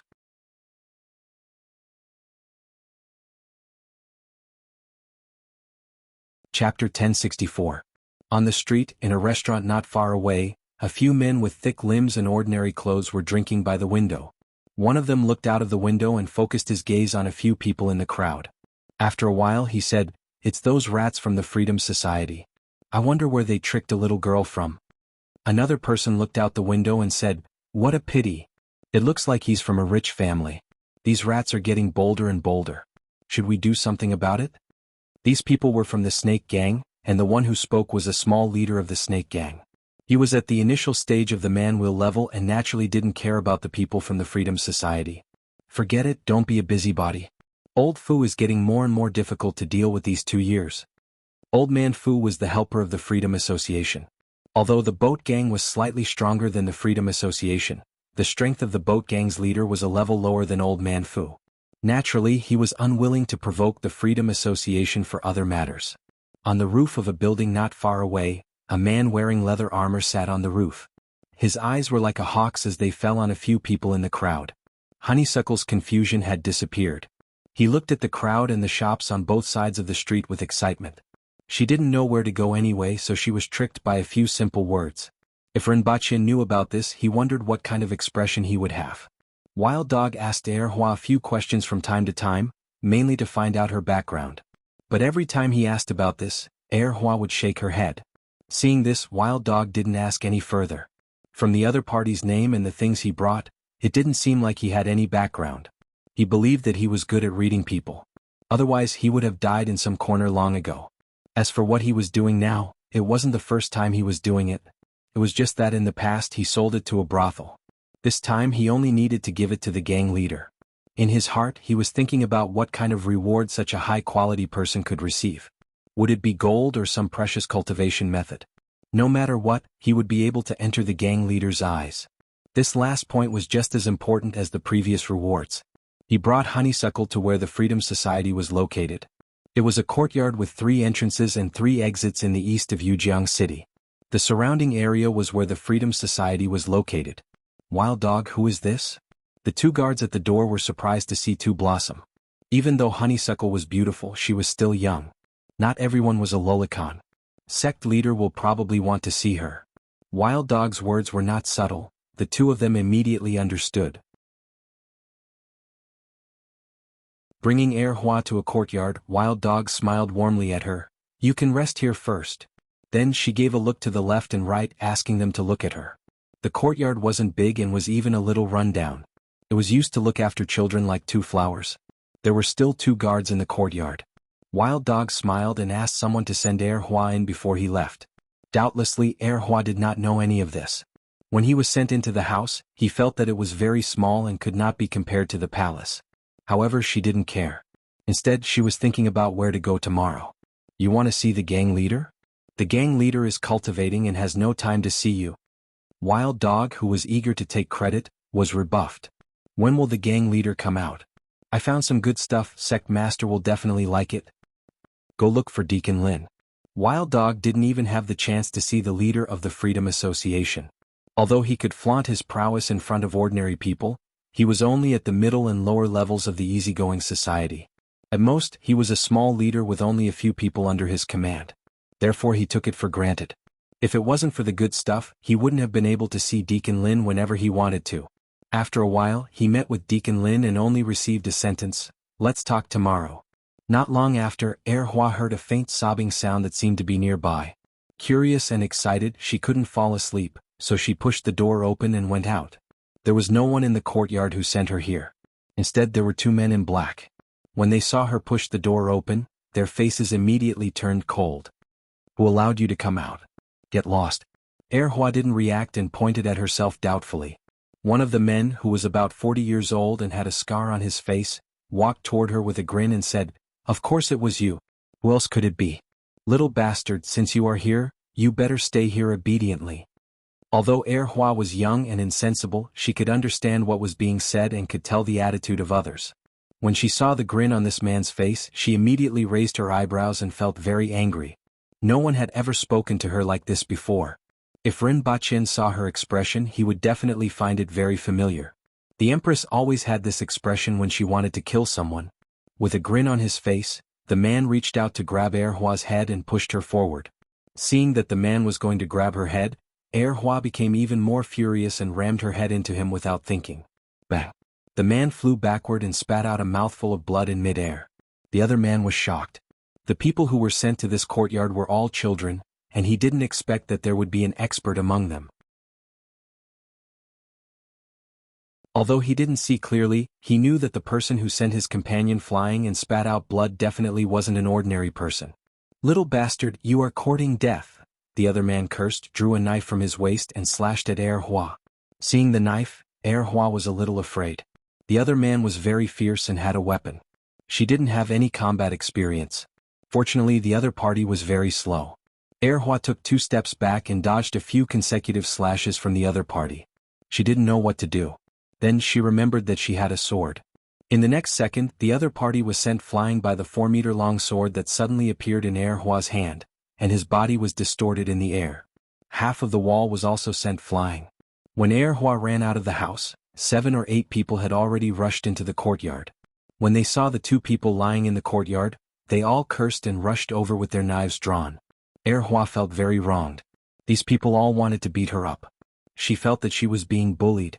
However, she had just sent a person flying with a sword, and this gave her some confidence. The small wooden sword in her hand grew bigger, bigger, and bigger.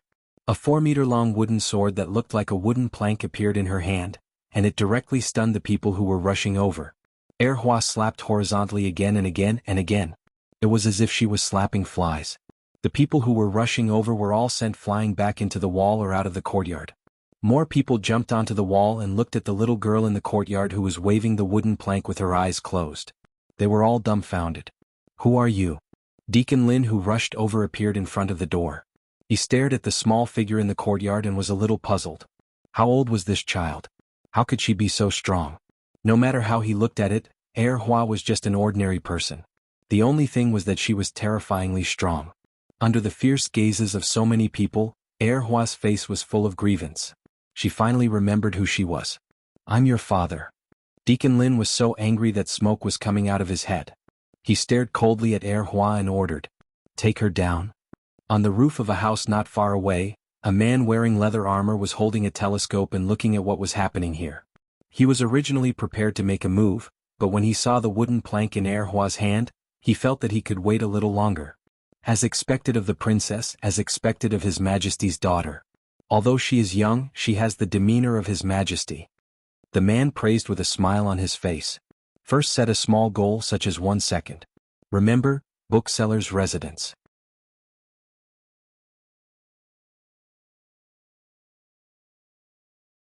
Chapter 1065.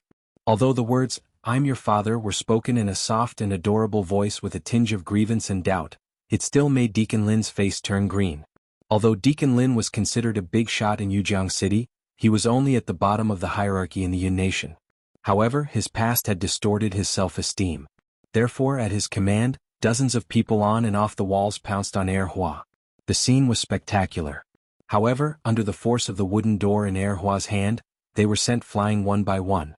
However, even though Hua waved the wooden door like a fan to fend off the flies that pounced on her, her movements revealed flaws. A person standing in the distance approached her like a shadow. His bony hand reached out to grab Honeysuckle's face. Honeysuckle was startled by the sudden appearance of the person. He could even smell the fishy smell coming from the other person's fingers. He immediately jumped back and swung his wooden sword with all his might at the person without thinking. This gave the others a shock as well. Her speed was twice as fast as before.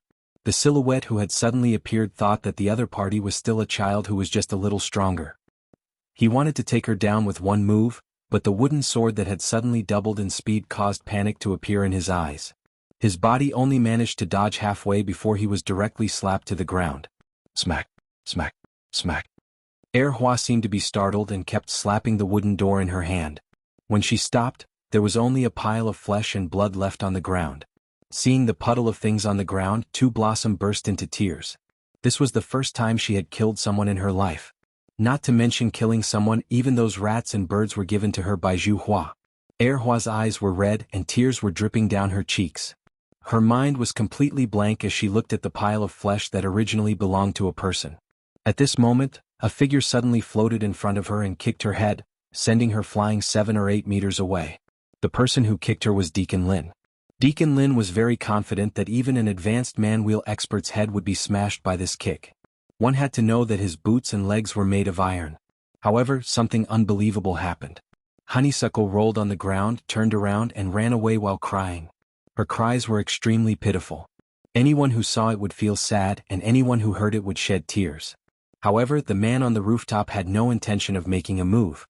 Instead, he was a little disappointed. The order from above was to let the little princess suffer a little and hone her skills. He agreed with this point. How could an aboriginal child be pampered like those foreigners? Furthermore, this was a princess. She was born with the strength of an earth wheel expert and bore the hopes of all the aboriginals. This Deacon Lin was merely at the pinnacle of the man-wheel level and was merely at the threshold of the earth wheel level. With the little princess's strength as an earth wheel expert at birth, she could slap him to death with a single slap. He could only watch as the wooden sword in Honeysuckle's hand shrank to the size of a palm. Honeysuckle turned around and ran away while crying. Although Deacon Lin wanted to chase after him, he realized that the other party's speed was faster than he expected.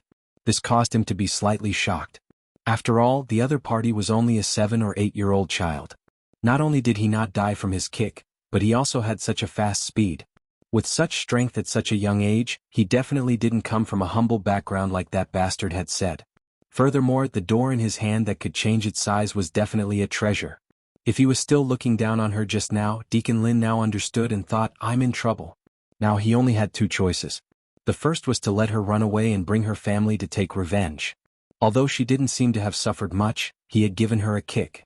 He didn't know how serious her injuries were. According to Deacon Lin's conjecture, even if she was fine now, she definitely wouldn't be able to recover. Her family definitely wouldn't let him off. The second choice was to kill her. Then he would kill everyone who knew about this and refused to admit to it. The second choice was definitely more dangerous than the first, but he could only choose the second one. Otherwise, if the other party came looking for him and was stronger than the Freedom Sect, the sect leader would definitely hand him over. Of course, there was still a third choice, which was to give up everything and leave right now. However, he didn't even know who the other party was or what their background was. If he gave up everything in Jianghu City and fled in a sorry state, no normal person would do such a thing. Although it sounded like a long time, in reality it was only a few seconds. These thoughts flashed through Deacon Lin's mind and he directly chased after her. From his point of view, although that little brat wasn't slow and had great strength, he didn't have any tricks up his sleeves. He was definitely not a match for him. Honeysuckle cried as she ran out. She was mainly frightened. First, she had killed someone, and second, she had been kicked in the head. She had never experienced anything like this before. Honeysuckle, who was only 3 years old, had her mind completely blank. She ran all over the roof. Then, she ran all the way out of the city before rubbing her red eyes and wiping her snot on her clothes. Looking at the darkness around her, she didn't know where to go. She randomly found a direction and ran, but her speed slowed down.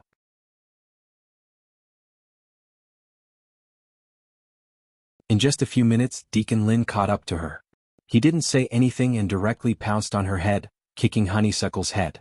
Honeysuckle was kicked away again. While she was still in the air, Deacon Lin kicked her again and again, hitting her 37 times in a row. However, if there was a health bar above Honeysuckle's head, it would only be a few strands. Then Deacon Lin kicked another door panel. Honeysuckle was also going crazy. Although she was frightened at first, after being kicked dozens of times in a row, all that was left in her mind was anger. After landing on the ground, she rolled over and waved the door panel at Deacon Lin. Deacon Lin wasn't wrong. Honeysuckle really didn't know any tricks. However, he was wrong about one thing. The door panel in Honeysuckle's hand was too big and strong. When it was only facing him, even he couldn't find a chance to dodge it. However, Honeysuckle's speed was too fast. She chased after him, one door panel after another, chasing him and slapping him. Honeysuckle couldn't hit him, but he couldn't do anything to her either. The two of them were in a stalemate for 15 minutes. The anger in Honeysuckle's heart subsided, and her childish nature came out. She wanted to run again. However, Deacon Lin kept following her. Honeysuckle turned around again, took the door panel and slapped everywhere. The two of them fought for a long time and no one knew where they ran to. Seeing that the sky was turning bright, Deacon Lin also began to retreat. At the beginning, the two of them were fighting, and he wanted to exhaust the little girl's strength. However, after a night, the other party was still full of energy, but he had almost used up all his strength. Just now, he almost didn't dodge and was hit by the other party. He didn't know if it was an illusion, but the little girl's movements seemed to be faster. And it seemed to be a little more methodical. Just when Deacon Lin was hesitating, Honeysuckle suddenly turned around and threw the door panel at him. At this time, Deacon Lin's speed was also a lot slower, and he was almost hit by the door panel. He was so scared that he broke out in a cold sweat. He made up his mind that he couldn't fight anymore. He would go back to pack his things and leave Jianghu City. However, when he dodged the door panel, he suddenly found that the little figure had taken this opportunity to crash into his arms. Small fists hammered your chest. In an instant, Deacon Lin didn't know how many small fists he had suffered. First, set a small goal such as 1 second.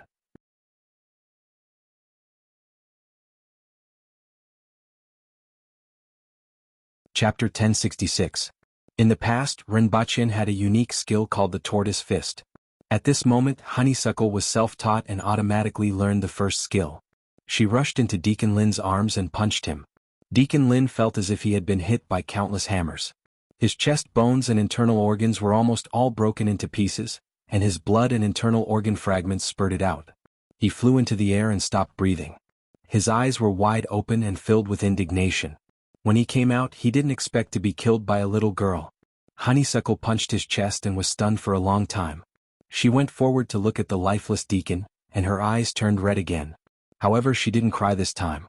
She had experienced things that she had never experienced before, especially after being hunted for an entire night. Although her understanding of the world hadn't improved much, her temperament had changed a lot. From this point of view, Rinpoche's plan to train her was a success. Honeysuckle was very hungry.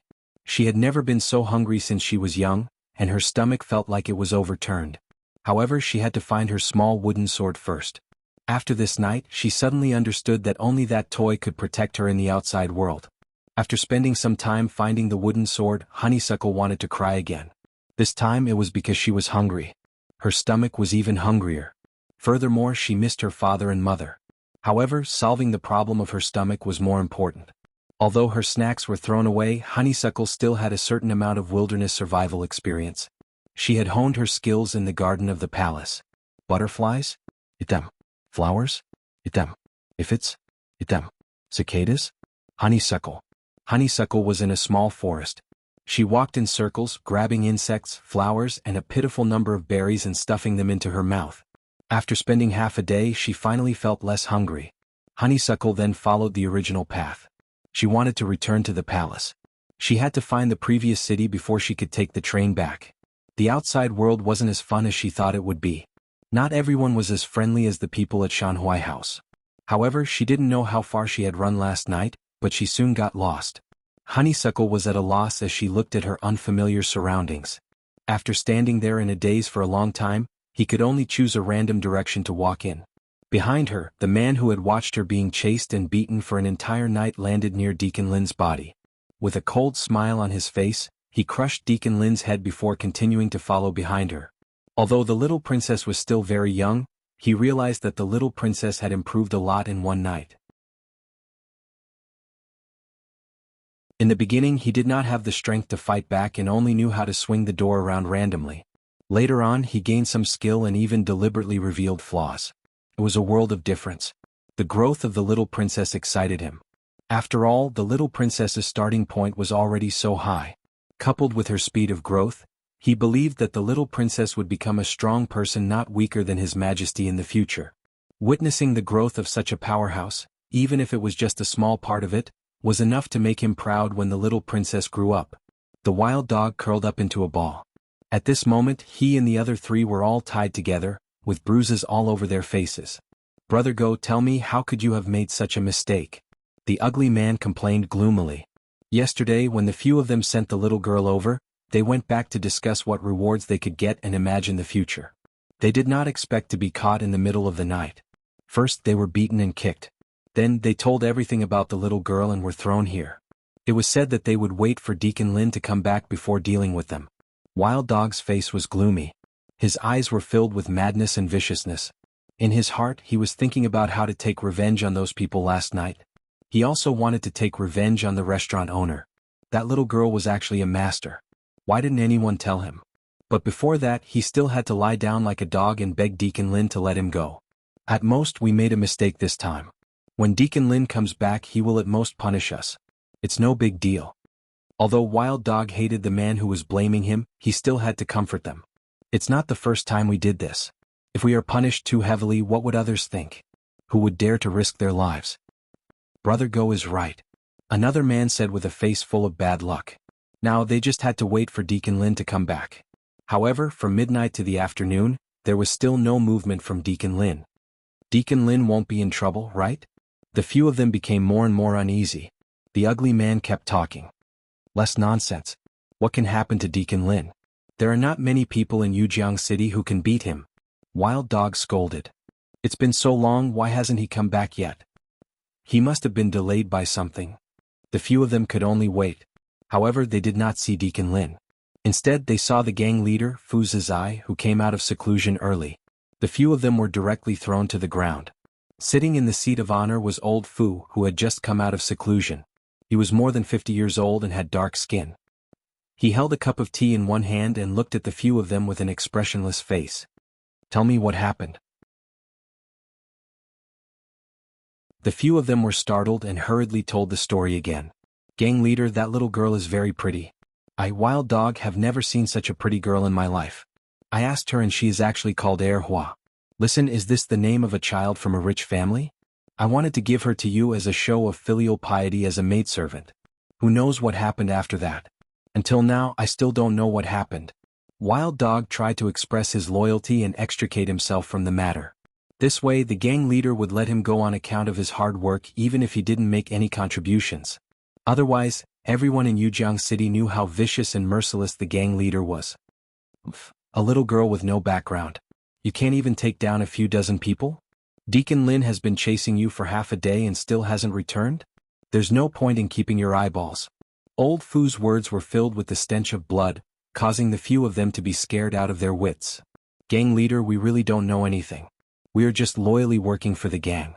Wild Dog and the few of them hurriedly begged for mercy. Old Fu looked at the few of them and revealed a cold smile. Just when he was about to speak, he suddenly heard screams and messy footsteps coming from outside. The door was wide open and the guards outside the courtyard could be seen flying in. Old Fu's face sank. Who was so daring to directly attack the Freedom Society? Following that, his pupils shrank. It was a group of strong men that looked like bears. The Aboriginals. Why are the Aboriginals here? Old Fu's heart trembled as he stood up in a panic. Among the group of Aboriginals who came in from outside, the leader was a burly man in a purple robe. He was about 20 years old and was bald. Many Aboriginals were bald, but this man didn't even have eyebrows. He had a sneer on his face. Beside him was a young girl who looked to be about 17 or 18 years old and was still yawning. Following behind her were 20 burly men who were fully armored and armed with long swords. The weakest among them was an earthwheel expert. Old Fu broke out in a cold sweat and trembled all over. He quickly ran out with a fawning smile and asked, "May I know who has come?" The person who came didn't even look at him, walked inside and sat in the main seat. With an incomprehensible smile on his face, he said, "Not bad, you guys are not bad. Sir, I'm Fu Zizai. How should I address you? What instructions do you have?" Old Fu bowed and spoke in a flattering tone that Wild Dog had never heard before. However, Wild Dog could understand that even the warlord didn't dare to be disrespectful to the Aboriginals. "My surname is Ren Bachien." Ren Bachien said faintly. "So it's Sir Ren?" Old Fu was halfway through his sentence when his eyes widened and he looked terrified. "Your Highness." Ren Bachien continued to speak in a very kind tone. "You guys have done well, really well." Before everyone could understand the meaning behind Ren Bachien's words, his next sentence made them tremble all over. "My daughter is really indebted to you guys for your hospitality." The daughter of the prince and the empress? The daughter of the prince and the empress? Princess? The few of them felt as if they were struck by lightning. Old Fu almost collapsed to the ground. Holding on to his last bit of hope, he asked in a panicked tone, "How can lowly people like us meet the princess? Why haven't we seen her before? Weren't you guys still treating her with great hospitality last night?" Ren Bachien glanced at them and spoke in a voice that was as cold as ice. "Set a small goal first, such as 1 second. Remember, booksellers."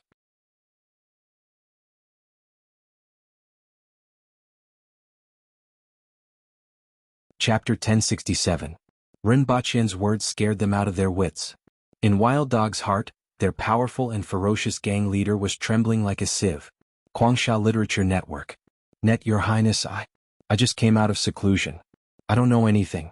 It was these people who acted on their own and offended the princess. I really don't know anything.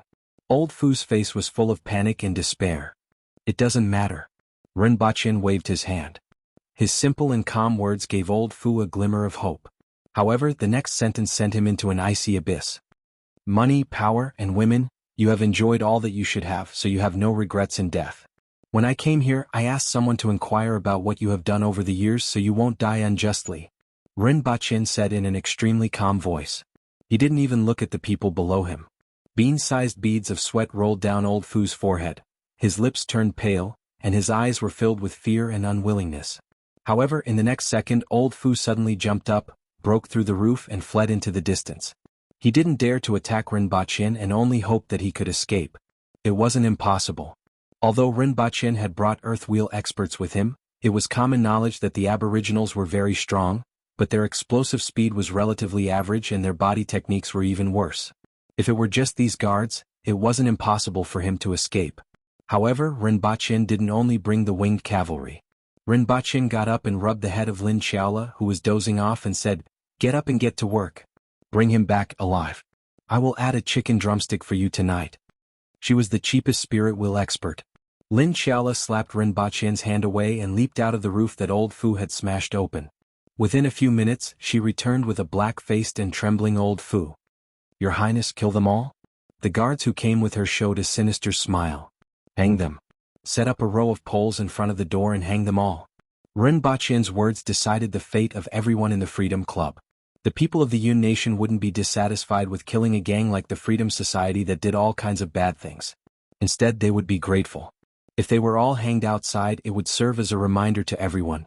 The Imperial Court of Dayo wasn't like the Imperial Court of the Yun Nation. which couldn't control the local government and allowed some thieves to collude with the officials to commit crimes. When City Lord Jianghu rushed over with a head full of sweat, he saw corpses hanging on poles, fluttering like banners. There were over 100 of them. Fu Zizai is also hanging on it. Other than Lin Xan of the Zizai Society, everyone else is there, a scholar said to him in a low voice. When the soldiers accompanying City Lord Jianghu saw this scene, there was a slight commotion.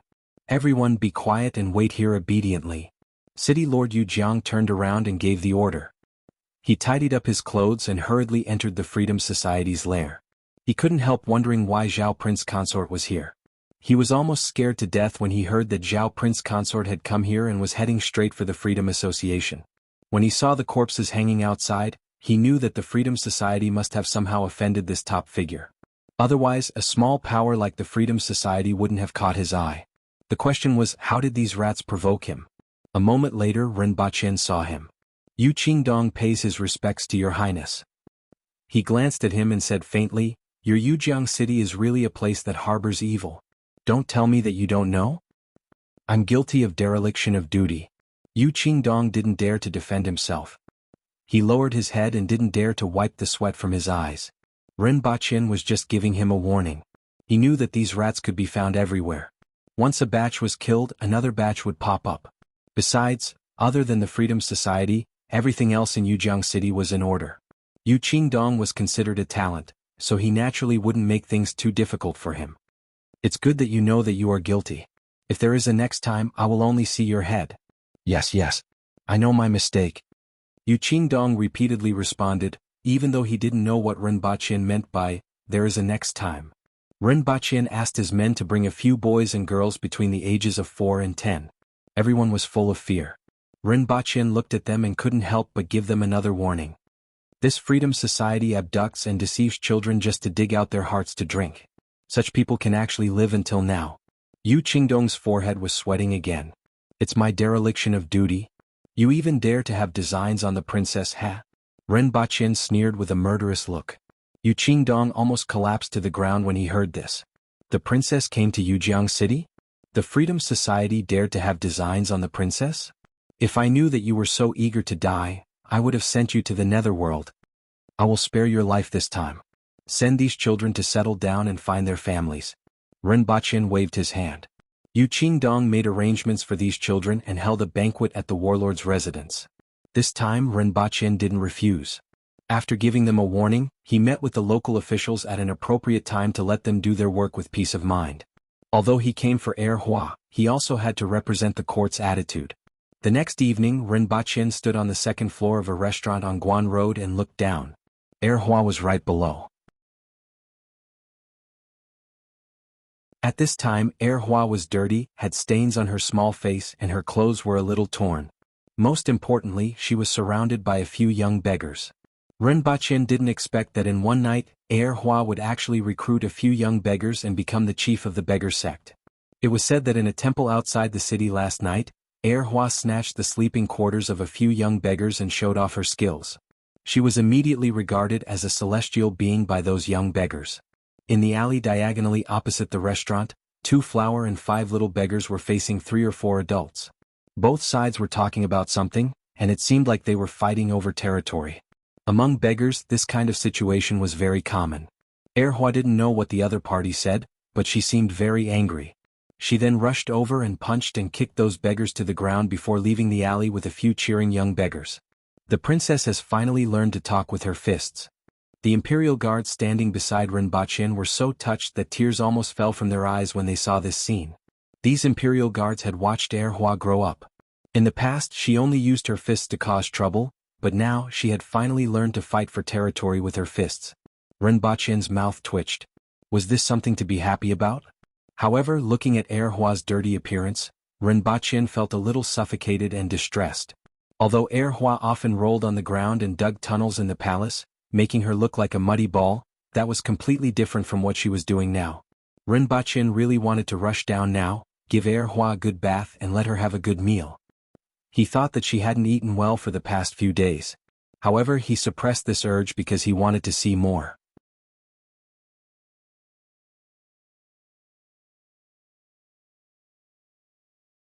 Chapter 1068. After a day of depression, Honeysuckle felt much better now. After all, she was still a child. She would forget about her sadness when she saw something new. She was the happiest now that she had 5 little brothers. Boss. A young beggar handed over a piece of cake. This was the best thing he had begged for today. It was only bitten and there wasn't much dust on it. Call me Dad. Honeysuckle took the cake and stuffed it into his mouth, swallowing it in a few bites. One cake was almost the same as eating nothing. However, the others ate even less.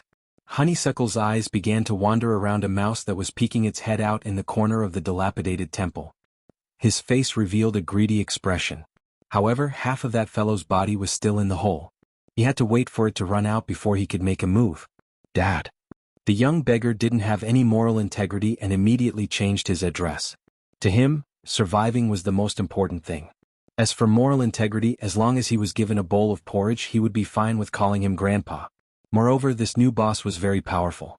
Those who bullied them before were all defeated by the boss today. He believed that he could beg for more food in the future. That way it would be easier for him to survive. Dad, you're so powerful. Can you teach us? The young beggar had a fawning expression. If he could learn 10% of the new boss's skills, he wouldn't have to be afraid of being bullied in the future. Honeysuckle rolled his eyes and thought about it seriously. Then he told them, eat more meat. Boss, you've eaten a lot of meat? The few of them were a little surprised. Unless they could catch a bird or something, they wouldn't be able to eat meat for a month. However, thinking of the boss's strength, eating meat was normal.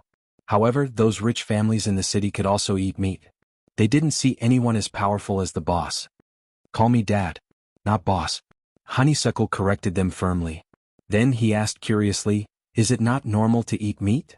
It's not normal for us. The young beggars mumbled. However, they quickly became excited. If they followed the new boss, they would definitely have meat to eat in the future. At this moment, Honeysuckle's figure moved and disappeared. The few of them jumped in fright and turned their heads to look around. Only then did they discover the boss standing in the corner with an unconcealable smile on his face. He was holding a very large rat in his hand and said excitedly, there's meat to eat.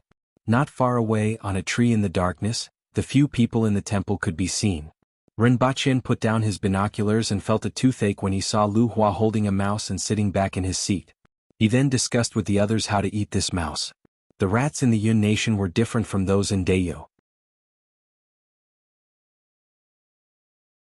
The rats in Dayo mainly ate grass roots for a living and were much cleaner than those from the Yun nation, which ate everything. Go and buy a few roasted chickens. Rinpochen ordered the guards below. The guard was very fast. In less than 10 minutes he brought back 5 roast chickens and a large piece of beef. Break the roof and throw it in. Let them know that roast chicken can fall from the sky.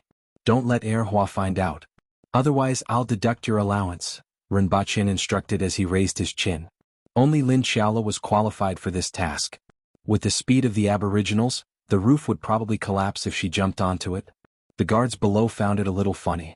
It was Her Highness who said that he wanted to train the princess, but she was more nervous than anyone else.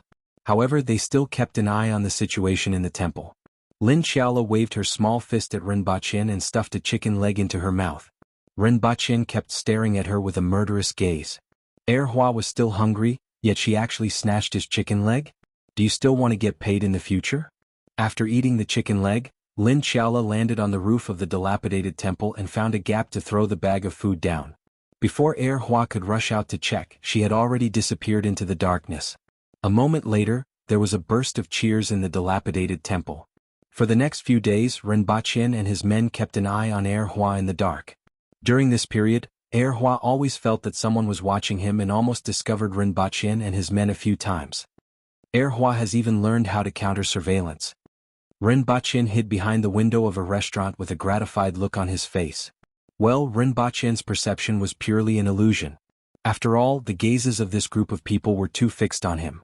Anyone with a little more sensitivity would be able to detect it. Your Highness, there are more than 20 beggars in front. I'm afraid they are here to cause trouble for the princess. A guard whispered into Rinpochen's ear. Rinpochen nodded slightly and continued to observe from behind the window. Behind him was a group of guards who were peeking their heads out. A group of people squatted behind the window like fools. Below, Hua clasped her hands behind her back and looked at the people on the street with longing in her eyes. She especially looked at the children whose hands were held by the adults at home. She missed her father and mother a little. She was very distressed because she didn't know how to go back. She also didn't know if her father and mother would find her. She simply didn't expect that her biological father had been hiding in the dark and following her for many days. On the other hand, those little beggars were scattered on the street looking for people to beg for money. They were often scolded and sometimes beaten, but that was when she had to step in. She was the one who took care of those little brothers and only she could beat them. She had already discovered that the people here weren't as strong as the people inside and outside the palace. They could be said to be very weak. Even the people on the street that she had seen when she sneaked out of the palace were much stronger than the people here. While she was letting her imagination run wild, she suddenly heard a shout coming from nearby. She turned her head and saw her little brother, Fuji, being kicked and trampled on the ground. Many people wearing patched clothes were looking at her. "What are you doing? Let go of Fuji." Hua fearlessly took a few steps forward and shouted in an indistinct young girl's voice, sounding a little angry. "It's this little bitch," a beggar pointed at Hua and scolded. On the second floor, Renbaqian's eyes flashed, and the many guards behind him emitted a cold, murderous aura. "Little bastard, kowtow to me a few times and I'll let him go." The leader of the beggars was very strong and sneered at Hua. At this time, a few other little beggars also ran behind Hua and looked worriedly at Fuji, who was being stepped on. Although they were a little scared and their legs were trembling, they didn't run away. "What's kowtowing?" Hua looked blankly at the few little beggars around her and asked. "I'll kowtow to you and you'll let Fuji go." A skinny little girl bit her lip and shouted at the other side. "Who do you think you are? Hurry up and kowtow, or I'll trample him to death." The beggar who was stepping on Fuji's back said viciously. "Boss, don't worry about me. Run. Call me Dad." Hua stubbornly corrected the way she addressed him. "What did she say? Call him Dad? A little bastard wants you to call him Dad?" The beggar opposite her immediately laughed. Although Hua didn't understand a lot of things, she could feel that the other party's attitude was full of malice. The other party really didn't hide it at all. Hua didn't want to listen to them anymore. Saving Fuji was more important now. The other party looked at the toy wooden sword in Hua's hand and couldn't help but laugh. "Little bastard, are you going to use this thing to defeat us?" The surrounding commoners also shook their heads. This little girl was going to be out of luck. However, the next second, the laughing beggars were like chickens that had their necks pinched and they let out a sound. The toy wooden sword in Honeysuckle's hand had turned into a 4-meter-long door plank. With a whistling sound, it slammed towards them. The beggars in this world weren't like the beggars in the movie, the Condor Shooters. Although the beggar leading the group was a little strong, he was only a little stronger than an ordinary person. With just one blow, he sent the people around him flying into the shops on both sides of the street. Hua waved the sword a few times, and the people opposite her disappeared. The shops on both sides of the street were smashed into pieces, and waves of curses could be heard. As for the onlookers on the street, they were already stunned. Renbaqian stood up and stood behind the window. He knew that it was about time. After all, a wooden sword that could change its size was definitely a treasure in the eyes of ordinary people. Now that it was seen in the hands of such a small beggar, there would definitely be many people eyeing it. He wasn't going to set up a trap. That was too immoral. Baidu search 081 Chinese network yen. No advertising message.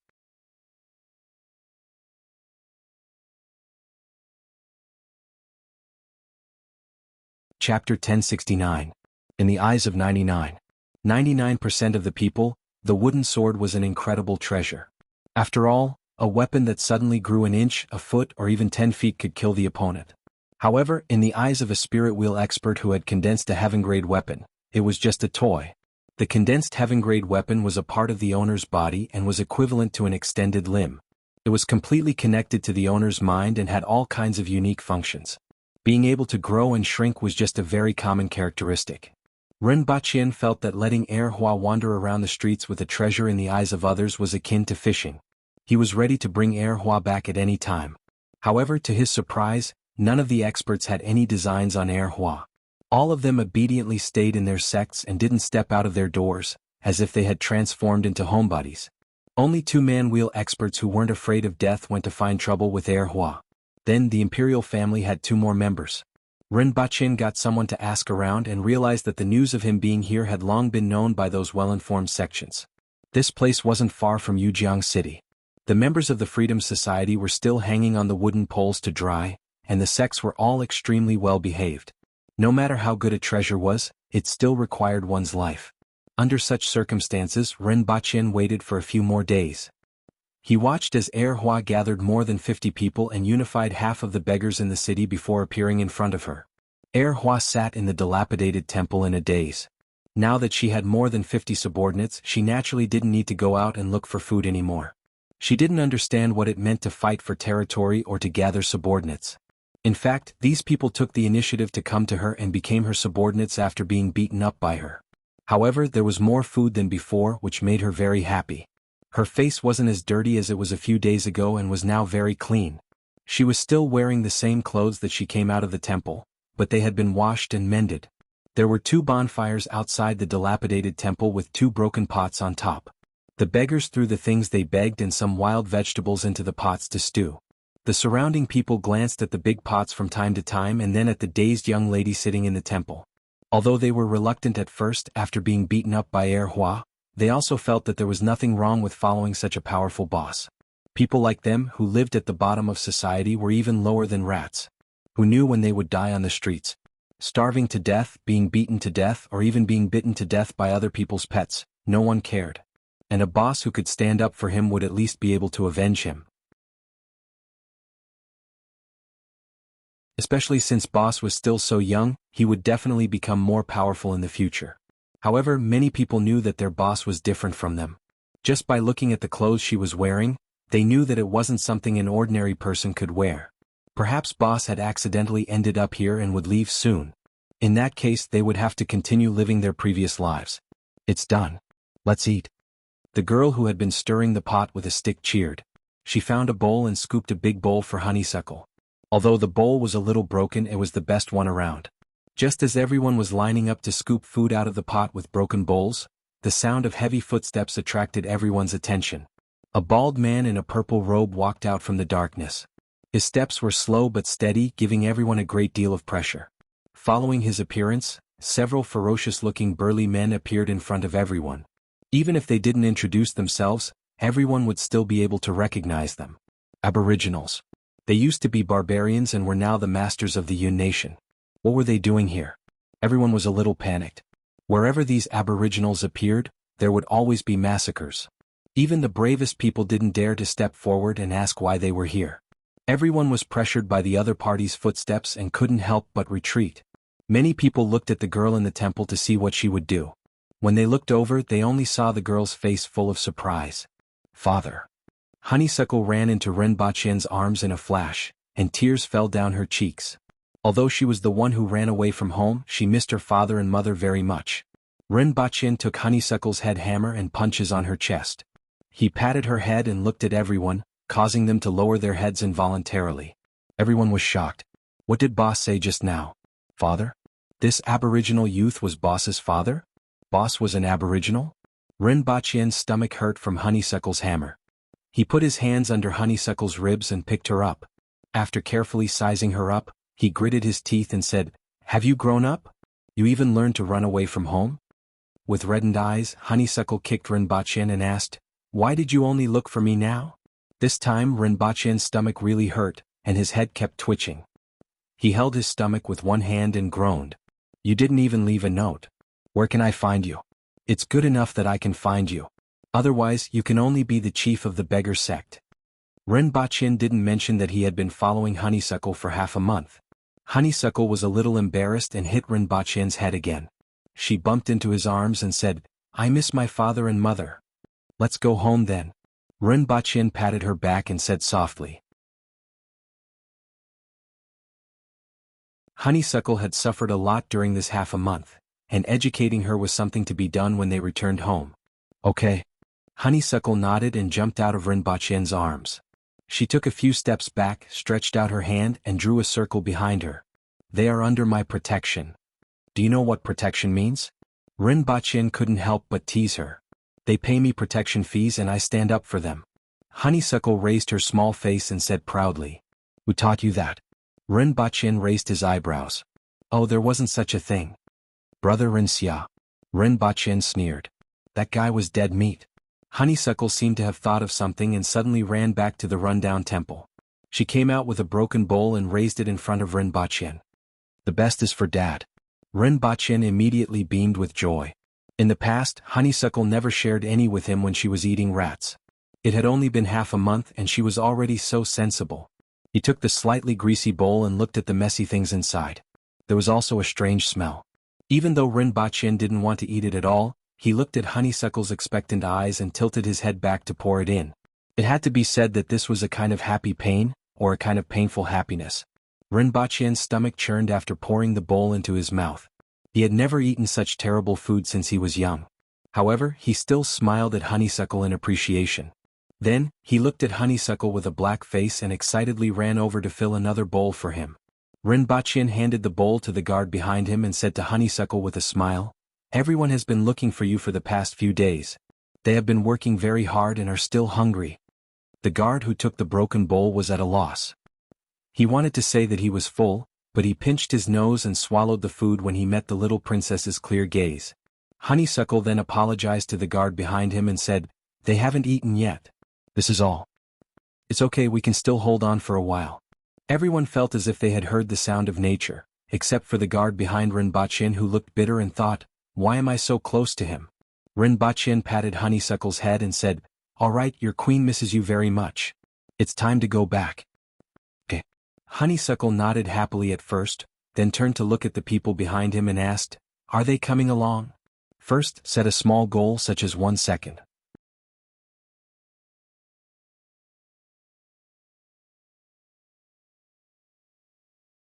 Chapter 1070. Since the appearance of Rinpoche and the others, the dozens of beggars at the bottom of this world had been feeling uneasy. Although some of them would act like evil beggars and bully the obviously weak beggars in order to seize territory, everyone was the same when facing the aboriginals. They were no different from ants waiting to be judged. The only difference was that they would bleed a little more. What shocked them was the new leader. That girl, who was a few years old, was actually an aboriginal. She seemed to have a high status, at least from the looks of the young man.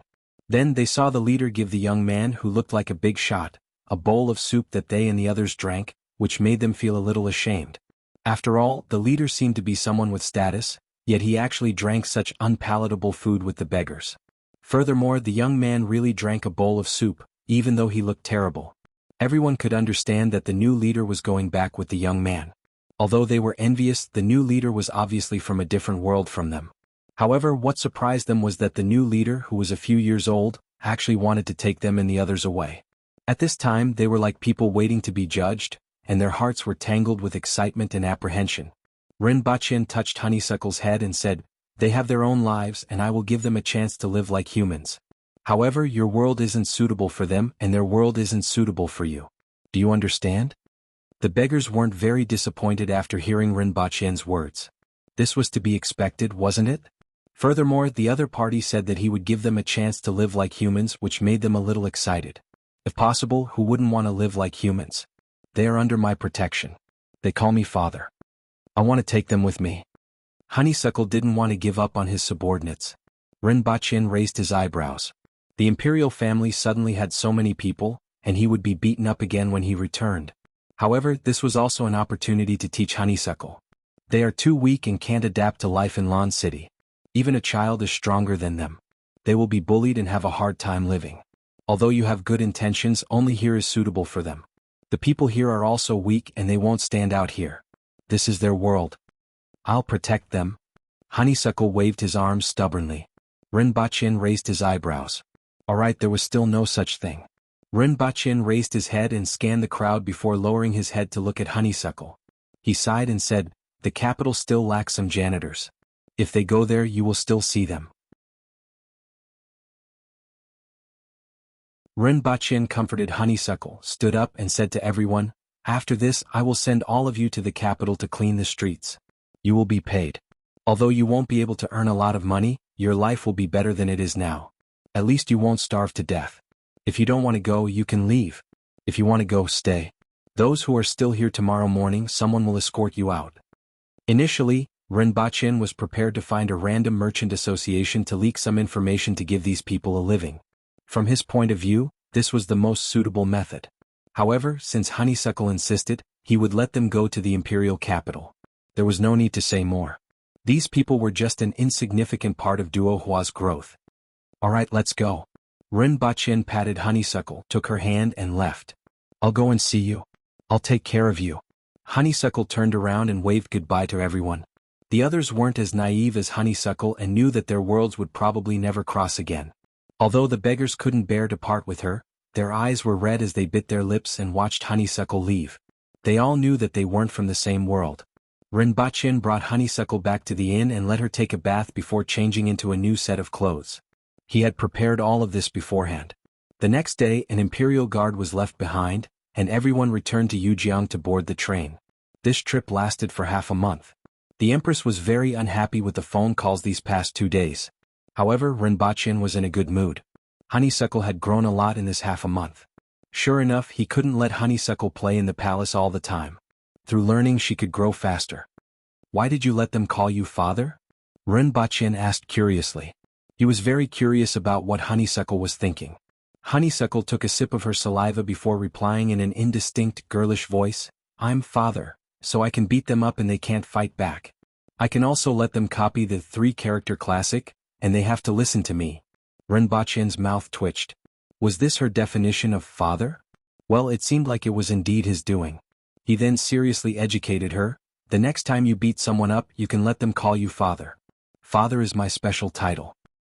No, father is the best. Honeysuckle stubbornly said. Well, I'm the best. Rinbachin laughed. As Honeysuckle learned more things, her way of thinking would probably change. Empress, I miss you. Honeysuckle pounced on the Empress and hit her stomach with her head. Then, the Empress skillfully pressed Honeysuckle onto her knees with a cold face and slapped her buttocks.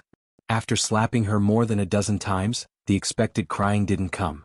Honeysuckle's eyes were red and she held back her tears. She didn't make a fuss like before. The Empress raised her head and looked at Rinbachin in surprise. Rinbachin leaned against a pillar and watched the warm mother-daughter interaction. He laughed and said, Honeysuckle has grown up and doesn't cry as much as before. If there's a next time? The Empress turned Honeysuckle around and placed her on her knees. Honeysuckle grimaced and her buttocks were swollen. She carefully looked at Honeysuckle and whispered, You've lost weight. Empress. Honeysuckle looked at the Empress, kissed her face and hugged her neck without letting go. The Empress felt a little uncomfortable. This wasn't the way she interacted with Honeysuckle. She had never been such an enthusiastic person, even after becoming a mother. Someone take her away and wash her. She's stinking. The Empress threw Honeysuckle to Qing Yuan and Hong Luan. Rinbachin sneered. Was the Empress being tsundere? Was she being tsundere to her own daughter? Well, being a good wife and loving mother wasn't the Empress's image. The Empress heard the laughter and glanced at Rinbachin. Seeing that he was laughing weirdly, she got angry and asked, Why did you take so long to come back? Honeysuckle has grown a lot while she was out there. Rinbachin whispered. He then told her about what Honeysuckle had done during this period, from being tricked into joining the Freedom Society to being chased by an Earthwheel expert for an entire night before killing him, and then taking in a bunch of beggars as his underlings. Sure enough, she needs to experience some things. Rinbachin sighed. I'm asking why you took so long, the Empress asked coldly. Rinbachin thought, Didn't I make it very clear? Have you submitted a report for being gone for half a month? Have you applied for it? Have I approved it? I'm asking you to look for your daughter, not to wander around outside. You watched her become a beggar for half a month? Then you feasted on her? Oh, you even accepted 2 invitations. The Empress sneered. Someone closed the door. Hey, I just came back and haven't eaten yet. Your Majesty, what do you want to do? Baidu search 881 Chinese network, me, no advertising messages. You're tuning in to the Han Li's Wuxia Adventures YouTube channel. We're so grateful for your support and don't forget to subscribe to join us on this incredible journey through captivating stories. Your generosity through donations truly makes a world of difference, as it's the primary source of revenue that allows me to expand and enhance this channel for you. Thank you from the bottom of my heart for being a part of this adventure.